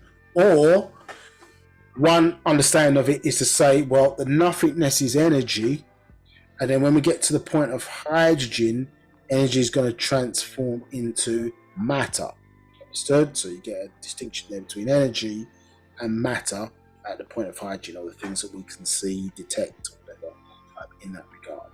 So Caucasians miscalculated and thought that hydrogen was the first point of existence until in the 60s they developed this thing called a cyclotron and smashed two sets of hydrogen atoms together, or two hydrogen atoms together, and they broke into smaller pieces called quarks. You understand? So therefore, well, hydrogen was not the first point of existence because it was made up of smaller particles that they weren't previously able to detect. But they haven't changed all of the education books to clear this up in everybody's mind. Do you understand? So it's why it's important that you've got a master teacher that's teaching you things to get you up to speed long before you're waiting, rather than wait for the Caucasian to update their books. Now, so what are we then? So here, the rules of nothingness and somethingness, the sum of things. You are a what? A thing. Yes? So where are we existing or coming from? The state of nothingness. Yeah? The blackness. Are we black? Because we are in correlation with the same energies from space? Well, yes. Isn't it? Yeah? That's what we represent. That blackness. That's where you see it there. All existing colors forms a state of blackness, or the tone of blackness, not a color. It's a tone. Yeah? So, you are a thing. Mukwan'un. A being. You of is. You are. Yeah? And come on to explain this in a second. The rules of things and my beloved of things. So remember, we was called what? Beloved, mumra. Yeah, so it's clearly talking about us. So the rules of things and beloved of things are the exact same, because all things, or a thing, is all existence, and existence is all things. You understand? So what this is explaining to us is very important. We sort of say it a lot of time, but it does take a lot of rereading and to make it stick in a person's mind. You understand? So part and whole can be the same. So if you think about when you have a child, yeah, and it's because it's a science of relationships, you are donating part, yeah, through the sperm, or part through the ovum, you understand? Yes, of your being in order to create a child. But that part contains all of you because it has a copy of your DNA, you understand? And we'll get into a bit later, we also propagate the spark of life. You understand? And so the part of us, the smaller part of us that is going to fit into, you understand, the woman's womb, for example, is a part of us. The woman propagates a part of herself into the ovum in order to create the child. So the thing has the whole, even though it's parts, you understand? Which is a science of us as supreme beings. Yeah, and it's one of the ways in which life obviously is able to be propagated, do you understand, or produced in that regard. So it says the rule of is and are. Yeah, so these are in bold because these are part of these nature's rules. Yeah, the things of is are. The purpose, is of are of is. Bit of a mouthful there, but what does all of that mean? Well, okay, so of there, you understand, is purpose, is things, and are would basically be existence. Yeah, so we understand the rules of existence are what? Being, becoming, became. So what is this saying? Things, yeah, are the purpose of existence, and existence is the purpose of things.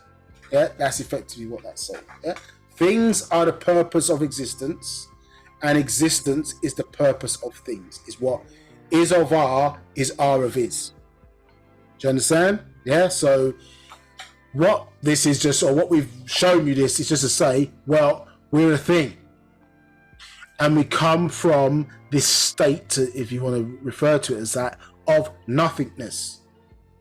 Understand? And have manifested into the state of somethingness, following the rules of being, becoming, became. Yeah. So without getting too deep into this, because I say we've probably gone through it before, but is that making sense to people? Yeah. So we're a thing. Things exist or make up nothingness.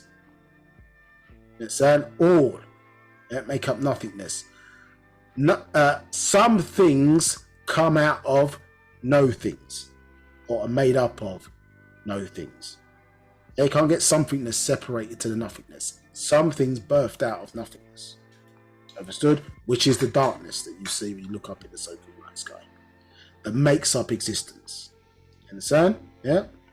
So, yeah, the purpose of things is to exist. Is what of is are is saying. Understand? In that regard.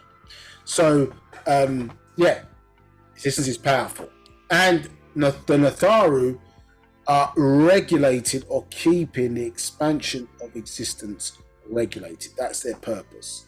So the decisions that are made are in that context. So whether you perceive them to be good or bad, it's doing what's best for existence, not what is best necessary for us as individuals. This is why oftentimes when we look at some of our ancient stories, you don't see them interfering in all aspects of our life. You understand? We've been given the things necessary to fulfill our purpose. Whether we apply ourselves to that purpose, then it's on us. You understand? Of course, because of the ways of the Caucasian interfering in our purpose, our growth, or disturbing our potential, it was necessary, obviously, for them to intervene to give us the fair opportunity to grow into or become, you understand, children of the Nathar again, star children once again, rather than be subject to the manipulation of others to take advantage of our emotional energy. Understood? Yeah. So the true and only purpose of is existence as material thing or shakhas, person, being. Yeah. Material is matter, be atoms, cells, or cells. It is to exist, to occupy, to affect by cause, to fill fasa, wu, wagat, space, you understand? The existence with shayanat, things, which in fact is to become something in itself. To hawa, create things, is the first member. So I'm not going to go into all of that. The point I want to make as well is that you see that this first member, yeah, let's move on. First member, yeah, second member and third member there, you see, because you see that triad principle manifesting itself again, do you understand, within existence. Yeah, and so therefore that correlation, understood, you can see here within us, and as we sort of break it down a bit further, you can see these patterns taking place. So remember, existence, being, becoming, became. You understand? First member to grow things, part of particles. Second member is what? Becoming from being. And the third state is these things has become from being, becoming, became. You understand? These 3 stages of growth within existence. You understand? And so in our culture, we see this, as I say, as the core, overstood, of the core of, let's say, how things come into being, becoming, and became. Now, in a triad context, remember this, just so you have a little bit of understanding here. Let's just move that down a bit. Yeah, you think about that, yeah. So we've got our triad principle, understood? But there's always a 4th point.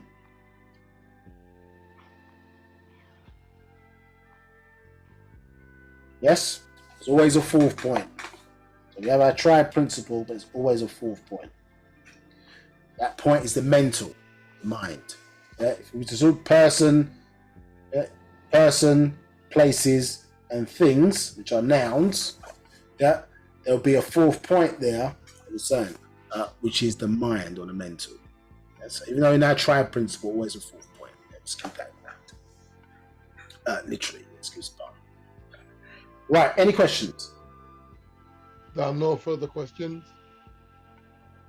I trust it's making sense, but ask questions, please, if it's not, because it does take. The reason why we kind of go over it, because it takes a bit of rereading, etc., to land.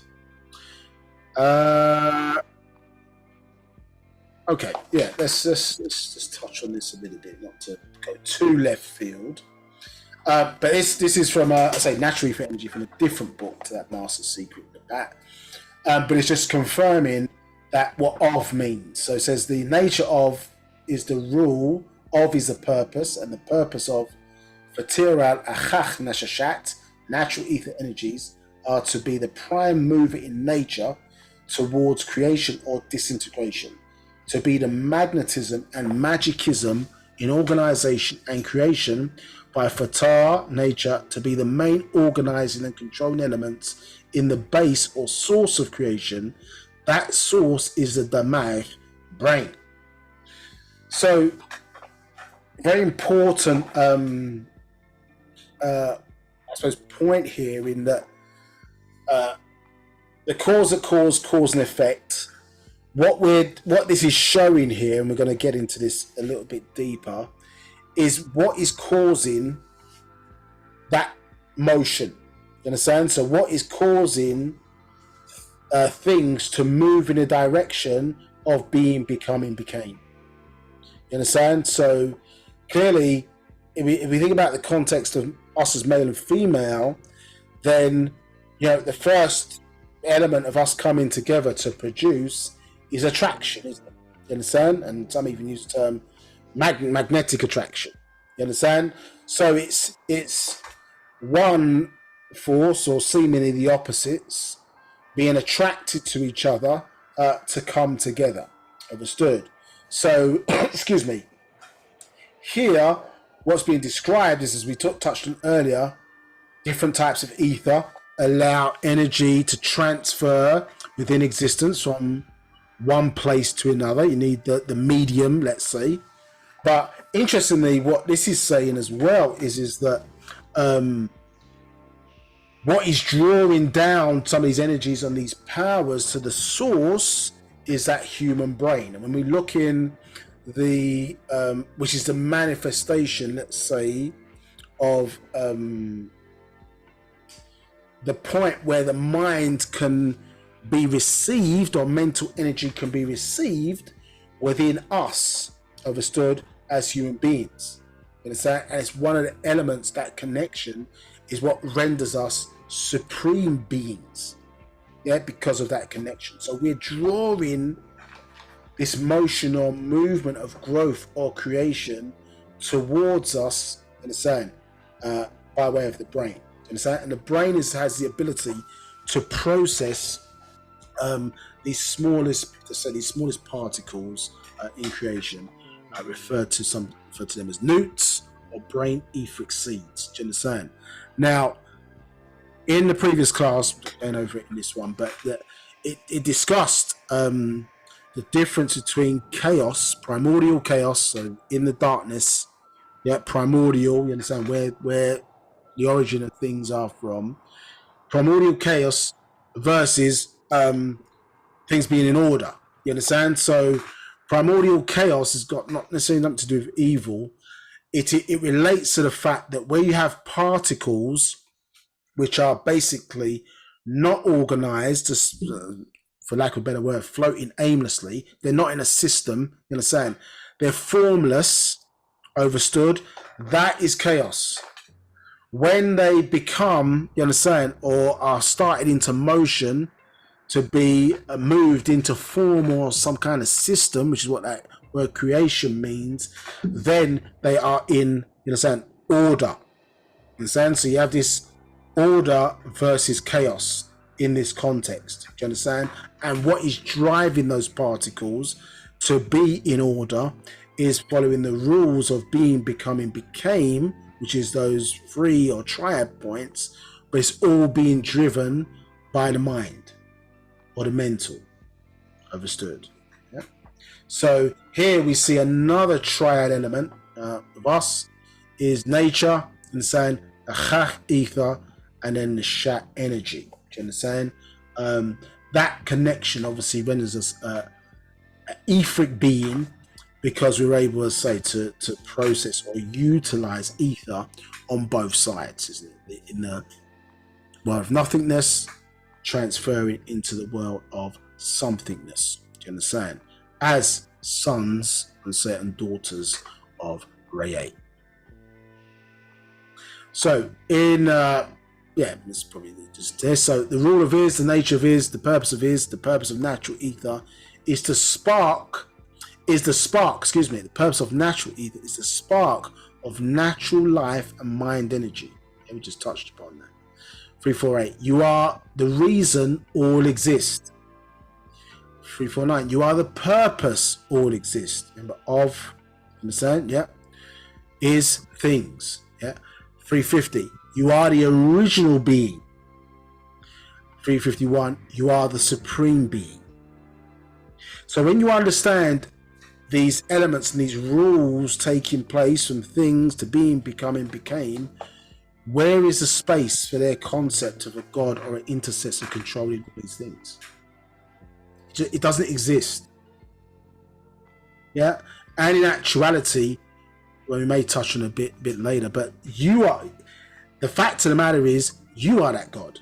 You are that supreme being. You are the one at the center of the universe. Yeah, it all existed when you exist, when you came into existence, at least to you. Understand? So in your mind's eye, everything revolves around you. And so you are that being. To you at least. But in the context of all of us, we are supreme beings. Yeah, and that is reflected, as I say, in this correlation of how these rules manifest themselves in our being and to us. Understand? The things that you were ridiculed for. Yeah, your blackness, how dark you were or are.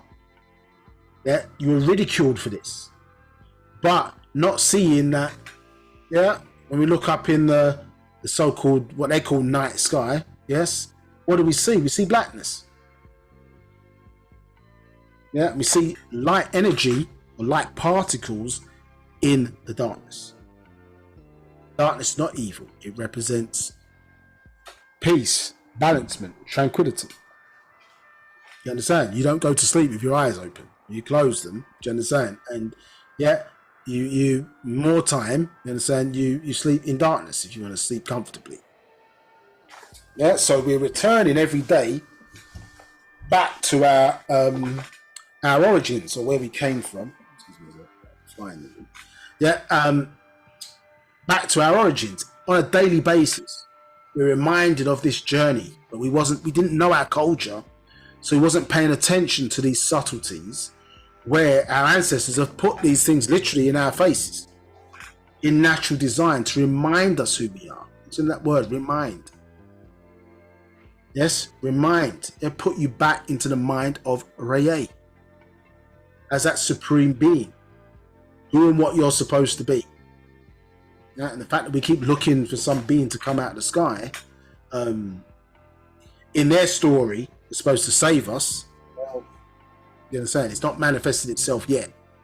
Where our teachers or leaders, many born more acutely in the last 100 or so years or whatever, have been bringing a certain type of message, which has culminated, or at least made us ready to accept the spiritual science of Wu-Sabat as a spiritual science of the Negro or Negroid, which helps us to unify, also cleans and corrects our mind. Understand? The key to transform what? Information, which we are in a certain formation, into outformation.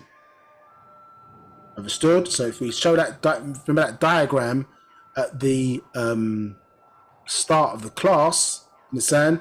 Yes. Well, when we're showing us in the tet symbol and with the ankh, that is us in a certain formation. You understand? So yes, we came down, you understand, in the form to become that, understood? But now we must go in the other direction, understood, to return back to the source. Yeah, so we're elevating ourselves back to what we originally came from. Do you understand? As a supreme being. So if you imagine when a tree grows or whatever, or fruit tree grows, and the fruit gets to the very end of or one of the branches or whatever, it's a tree in the making, isn't it? It's another fruit tree in the making potentially.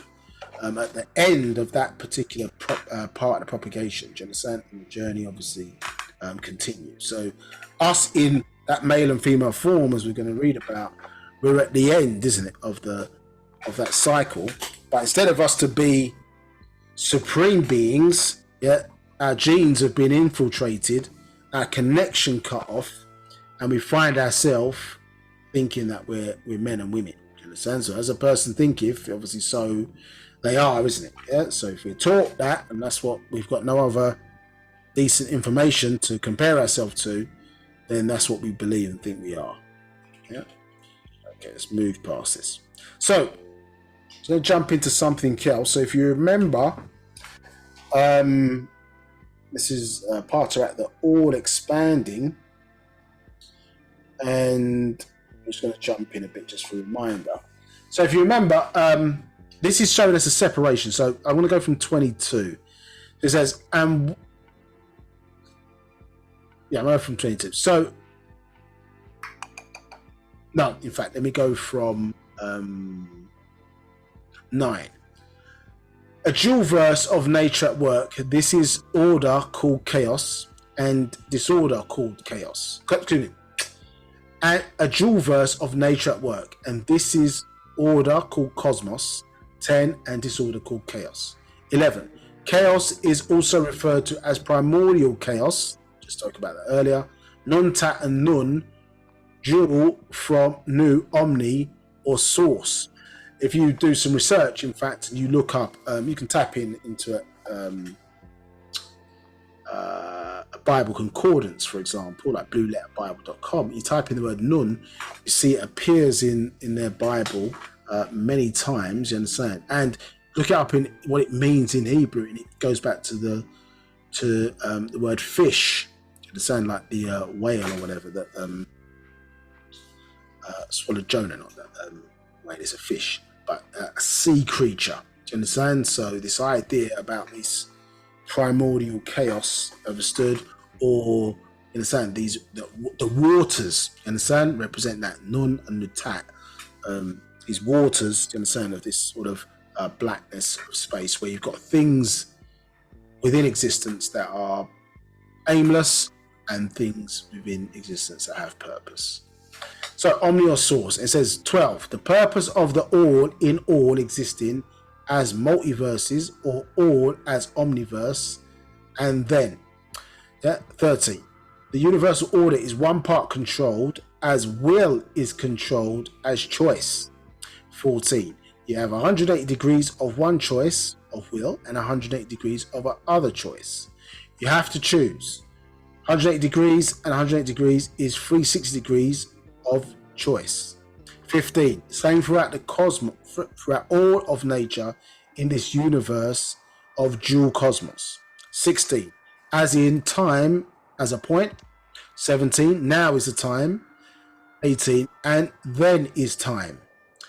19, yet now is between two thens. At 20, the then of the past and the then of the future.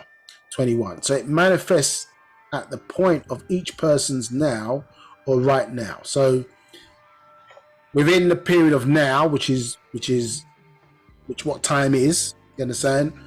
Then you have multiple thens. You understand? So if you think about it, your life as a child, for example, has not gone anywhere. It formulates, as I say, or these various events formulate multiple thens if you go what they call past, and then multiple thens of future things that haven't happened, or we haven't arrived at that point yet, but it all forms now. Understand? So time, which you'll get into later, say that a lot, but time is a constant. Understand? And time is a constant, and it's helped to propagate that by the mind playing the part of that constant. Do you understand? The mental playing the part of that constant. Excuse me, the mind. Let me keep that straight. It's playing that role in the constant. And just hold that. I'll explain it in more detail in a bit. Now, 22, and is what I am or will do right now. What is happening between my body right now, between two called voluntary body functions and involuntary body functions. 23, such as to blink, to breathe, and others are involuntary functions. 24, interesting number, yet to raise one's hand, open one's mouth are voluntary functions, and those in between ruled by will or choice. So what is that showing us? Well, if we remember what we were looking at, isn't it, when we saw Reye, what did we see in that symbol there? Now, we saw an open hand and an open mouth, as voluntary functions. So contrary to what we've been taught, the sun has intelligence. It has a brain to make decisions. It has willpower. Because we're denoting here in 24, the open mouth and to be able to place your hand like that, you understand, is voluntary functions.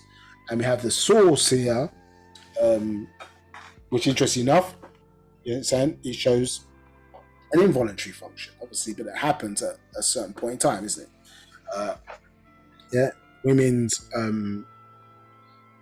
breasts don't secrete milk just because she wills it to be the case. Do you understand? It's an involuntary function that happens at the right time. You understand? If things are working correctly, you understand, in order to provide an opportunity to sustain the baby or provide sustenance to her offspring. You understand? So it comes at a certain point in time, and it's an involuntary function. Understand? And even to the point where it may secrete things at points that you don't want it to do it. Understand? Hence why we wear pads and the like. So that's an important point to see. Important point to see that that's showing that, because in this society we're oftentimes misinformed as if the sun is some inanimate object that's sitting up there, overstood. Not that it's a life form, thinking, feeling, reasoning, making decisions, overstood, that have helped result in our ability to exist today and still exist today, in the current form that we're in. So that you see this in our ancient Egyptian iconography there, where we see Hara, who they call Horus, or Ha, who they call Horus, and Satak, who they call Set or Satuk, some say, in the same in tones. So in the story, they have them as, Horus and Set, fighting each other, etc., and all their various different myths that they've created in and around that. But what you recognize is that here it is representing the battle, within us, as beings, the battle within us of will, and how we have two systems inside us, isn't it? As I think he was explaining that Partarak, Yeah, within a daytime in so-called clock, there's two 12 o'clocks. You understand? There's two 12 o'clocks. Yeah, so within a day. So we're seeing this dual principle or duality here in us as human beings, and then this got grafted into religion as two angels. Do you understand? One on your left shoulder, one on your right shoulder, one being good, one being bad. All nonsense and confusion. Do you understand? Where it's simply talking about the relationship between the involuntary systems and the voluntary systems within the human body. Do you understand? Yep. Any questions?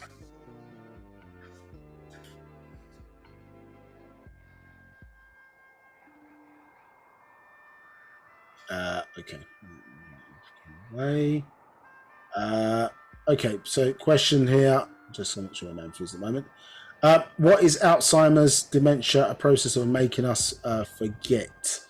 Nabab, yeah, interesting point there. Yeah, if you look up, as I say, cannibalism, and you look at Alzheimer's, you can see that they share similar symptoms in terms of the characteristics. You understand? So somewhere along the line, that behavior and mixing in with others who were exhibiting that behavior is kept into the genes.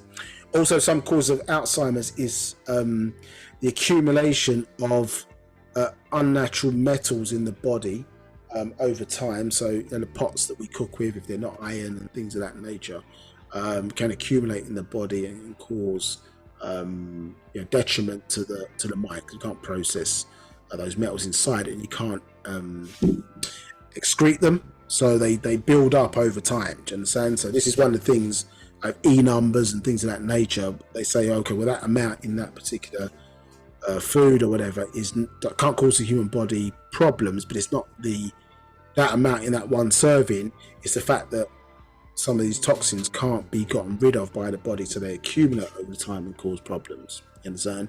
When we talk about this wider spell, however, of amnesia, that's happened as a result of foreign people mixing in with our genes. Do you understand? And so over time, and invading our lands and things of that nature, so over time, it dilutes your ability to sustain the practicing of your culture, especially when you're not in charge. And then once you don't place value in it anymore, then we stop keeping records, we stop practicing rituals, and over time, do you understand, we've lost that connection to our ancestors and forgotten, as I say, the importance or even many of the secrets that were bestowed upon us when we was in our right mind. So there was a changing of the season, and we were not in our supreme state, so therefore we're subject to those seasons. Now, in our supreme state, the seasons happen, but we were unaffected by them.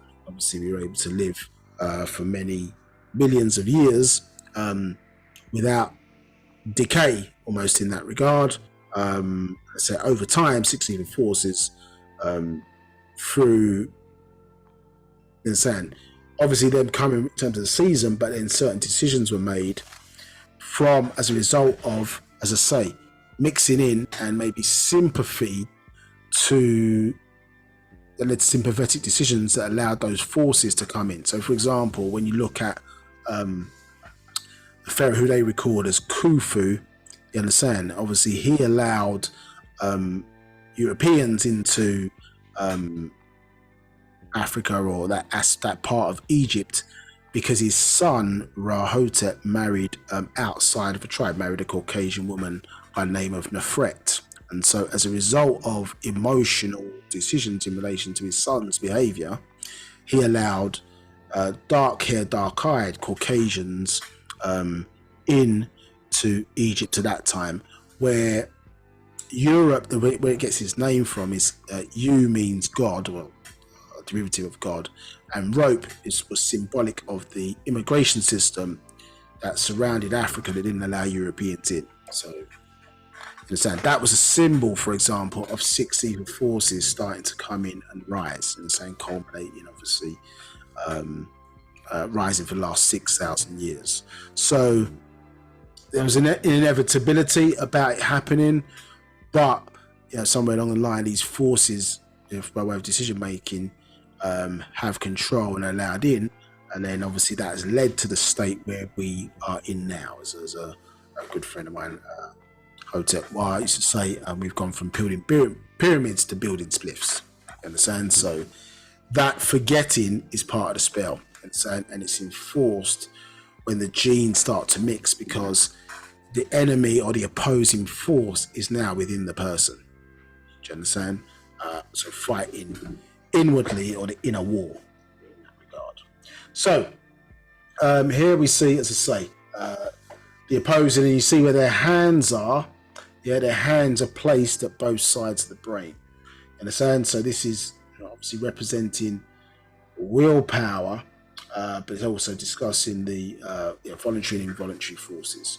So, and from a perception point of view, it depends how you see it, isn't it? Do you, some see will as a positive thing, you understand?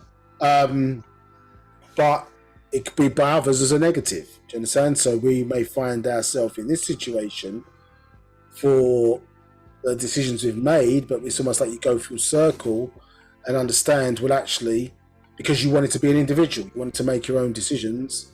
I think, as it says in the Holy Tablets, thus you were born. You understand? Because you did not want to follow the natural rules, or we did not want to follow the natural rules of nature. You understand? We wanted to do our own thing. Yeah, but as you find out in life, when you're under you're in your parents' house, and the bills were getting paid, if you were lucky enough to have parents who were responsible in that regard, bills were getting paid, there was food on the table, clothes were being bought, everything was provided for you that you needed up to a certain age. Then you wanted to be answer back to your parents, listen, I can come in when I want, blah blah blah blah, do what I want, make my decisions what I want to do. So you move out, you understand, and then you find, well, life is not as easy if you had that kind of upbringing as it was when you was at home, but you get to make your own decisions, you understand? But then you find out, oof, there's TV license, there's this tax to pay, there's that tax to pay. You got to wash your own clothes now, you got to do X, Y, Z, do you understand? So yeah, you had it before where maybe you're lucky enough to have some of those things done for you. Now when you're out on your own, life's a bit more harder, you understand? So this is the challenge that comes along with you wanted to make your own decisions, but then we realize, or may come to a point of realization, that actually you're ready now to merge back in with natural nature's system, and we're better as a whole as opposed to being individuals. Do you understand? And so as we acknowledge that realism, do you understand, to come together to be one people again. And so you see that even in the context of relationships, understood, what are we doing? We're becoming, the two personalities becoming what? One soul again. And so there's a merging that's taken place in the sense of thought and form in the context of soulmates, which we're going to define and get into in more detail. But why is there a sort of, this agenda, let's be honest, that keeps, black males and females apart from each other, because they know the power of the coming together. Yeah, they're stopping the natural attraction energy that is between those two parties, and so on the pathway from where we are now to becoming supreme beings once again.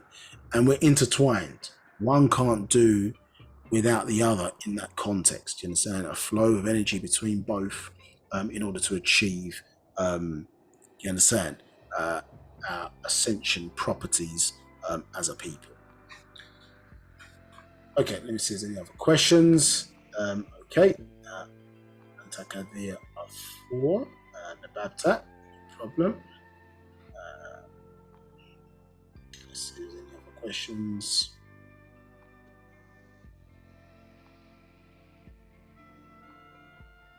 Indeed, yeah.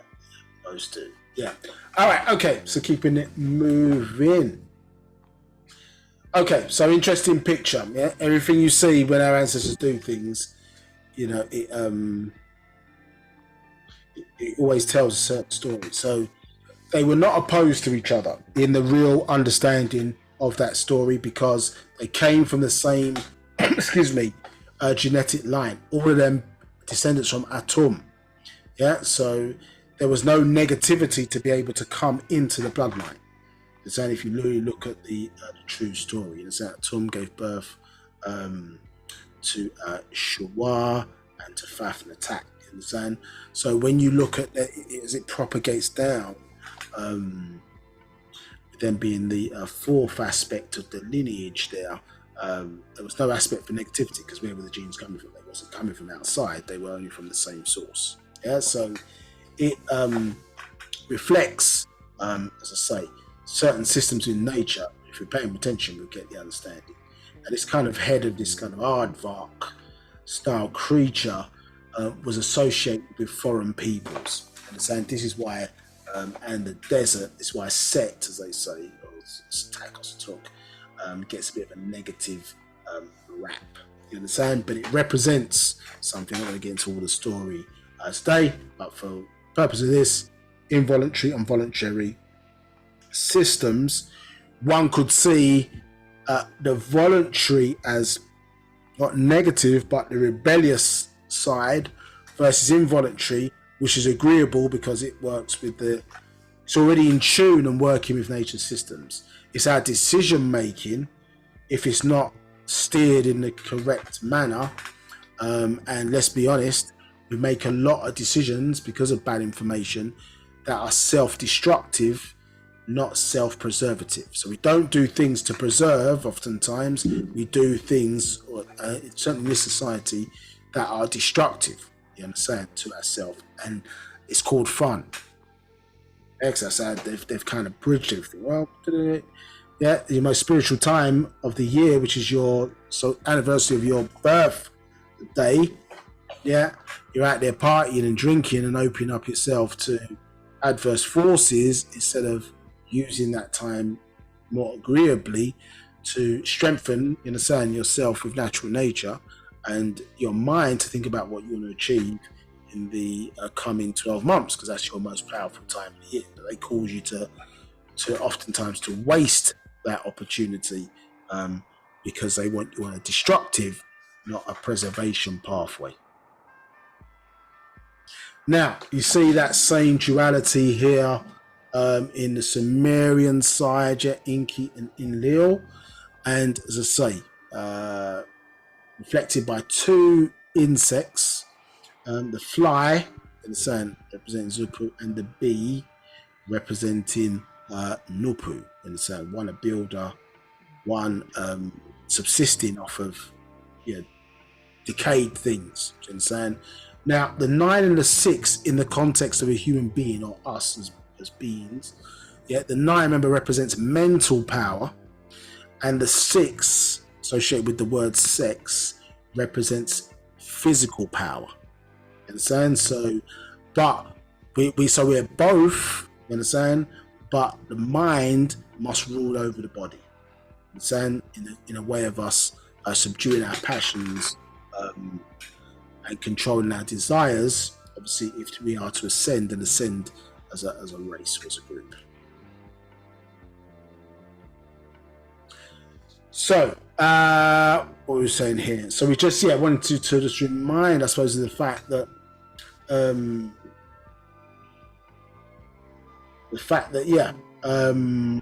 we are saying that this you must accept. In fact, let's go to this. It's a reread again. We covered this before. So here we're just going to say let's go from 38. So birth and death, in order to renew energies and powers for producing new and young universes or children. You, 39, who is the supreme being, nature unlimited in every way, as a part of all, as the all is, I am. You understand? So again, you're getting some understanding there, because obviously when you put a definite article in front of it, it separates you. Do you understand? But remember the rules of things: part, yes, and whole or all can be one and the same. Do you understand? So insofar as that's reflected in you, Yeah, those characteristics. Yeah, so that we are the all within all. Understood? And when we come together and we mate with our, our female, in the concept of your male or vice versa, female to male, and produce a child, then you understand that the child in the womb, you understand, it would understand that statement, isn't it? The all is, i.e., referring to their mother, you understand? I am. So as a result of my mother and obviously my father coming together in that context, yeah, M other, the M representing 1,000, you understand, the perfect number, and the other offspring, the F father, which is F, you understand, which is the tone of the planet, and Avia, which is another way of saying ether. Those coming together, understood, results in you being who you are. Do you understand? So that makes us supreme. That ability to propagate life in that regard and retain the connection. So 40, as omniverse, you are all space without the need for movement and growth. Yeah, so that nothingness in that regard as all. As multiverses, you are all things with movement and growth. So here is where emotional energy comes into play. 42, as triverses, you are a reaction with each other and become places. I'm going to explore this again in further detail because you need absolute vacuum and absolute material when those two things come incongruent or they're in come into coincidence with each other. Do you understand? Magical things happen. And so in order to put things in or create things that are going to grow into, we have to create places and space first. Do you understand? Space and material are attracted to each other. Do you understand? So this is interesting why so we get this reaction, but you're getting a things starting to correlate with each other at the right time. So when things, as I say, are placed in a certain environment, you know, things start to happen. You know, energies are attracted to each other. 43. As dual verses, you are separated into opposites, becoming opposing places. And then as universes, which we are, universe first into one form. Yeah, dual verses. Well, we came out of a dual verse. Our mother and father, understood? So that is a dual verse. So opposites become opposing places, male and female in that context, and that produces a universe. So yep, you are point in space and time and material. Triad principle again. See that space, time, material. 45, and as such are, in fact, all time during your existence, account of countless supreme beings of nature, once in tune with your tone. Which is your Big Bang. 46. Do not, as those of us who have been fooled, take no thing as something and call it by a name such as God, Yahweh, Jah, or Allah. It's a powerful statement here. Yeah, don't be fooled, thinking that the nothingness which we just described is your name for God, Jah, Yahweh, Allah, so on and so forth. Do you understand? So it's not that. Yeah, their God, Yahweh, Jah, is in actuality their interpretation or misinterpretation of nature. Yeah, that's it. Those rules that we were talking about within the environment, that is what they are associating with God. But it's a reactive state, as we touched upon earlier, where these autonomous sets of rules kick in when the appropriate circumstances are triggered. 47. Do not accept anything as unseen powers. 48. Do not accept something as one. 49. Do not worship other races, call what other races call divine, call supreme beings, or call your creator without confirmation. So, as we expressed a bit earlier in the class, well, you're going to see that was futile anyway, calling upon others. Because which leads to, I think, the master secret, why no help from above, is because the rules are your ancestors. To call upon them, you must be of the same genetic line. And saying you call upon somebody else's so-called supreme beings or ancestors, then they don't hear you. It leads to what they call idol worship, ideally. And saying no power or energy to be derived from them. 50. This you know that you exist. 51. You realize that you're real. 52. This you must accept that you are something or the sum of a thing. You understand? So at 53, this you know you were born of a mother's Raham womb. You understand? 54, this you know you're reading this right now, and with you encompass time, space, and material. So existence, excuse me. So we are now a something, but we came from no thing. Understood? Yeah. So we came from that darkness state. Understood? Yeah. And here, more confirmation that we're not men and women, which is the point I think we were seeking to make here. Yeah. You are the supreme being. Yeah. Because you are the center of your own universe. Do you understand? Now, time we got there. Okay, so it's 4:30. Okay, so maybe a good point to end then before we get into next week's stuff. We're going to go into the Holy Tablets next week. So just to make a point of the origin of the soul. So this Ba'ah we were talking about earlier and what it represents. So we're going to show you how it's a projection of the mental downwards. This is what we're being informed by the Holy Tablets. Now, just showed this. So we've gone through many different schools. Holy Tablets was written in 1996. So some of the language it's based on was as we was moving from the Sumerian school out into the ancient Egyptian school. So the language may be slightly different. So that's why we sort of caveated by just you understanding, as we talked about earlier, to lift and break this spell, we had to basically be fed some of the, like the antidote. The antidote contains some of the original poisoning for the cure. Do you understand? So we had to be taught racism to not be racist. You understand? We had to be taught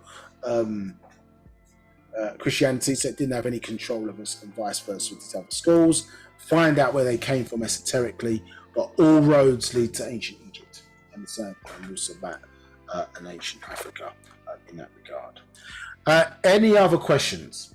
Yeah, so when we get to next week's class, we'll continue this, and as I say, step more into what you might consider to be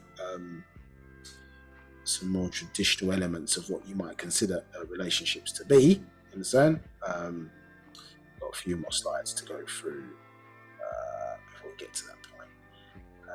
There are no questions. No questions. Okay, cool. So we won't go through this now, but just to get a bit of a feel, so go into that more detail with the 30 U's, and then step into some of the consequences. We did touch on this a little bit, but we'll step into more of the consequences that arise around racial mixing, multiple partners in that regard, incompatibility genetically, and then I suppose some of the elements we need to do to clean up ourselves. So we spent a lot of time today really kind of showing you that you're not men and women, and the reason for that is because, as I say, in order to know how to cultivate ourselves, we need to know what we are first, or what we are supposed to be growing into.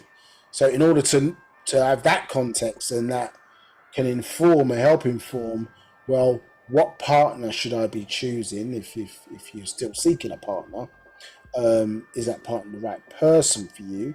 And are they helping you, and are you helping them, I suppose, to cultivate your journey into becoming a supreme being once again?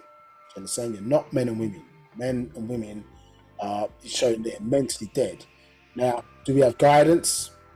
Well, so in the Babcat world, there's Sabian Man, Partarak, and there's Sacred Feminine, Partarak. Isn't that about us being men and women? Well, Sacred Masculine, Sacred Feminine remember these guidances are there. It's almost like a manual we need, it seems, that helps us to really adhere to a set of guidance that makes it easier for us to work with other people. Do you understand? So this kind of idea, well, that's just who I am. Well, that's just my opinion.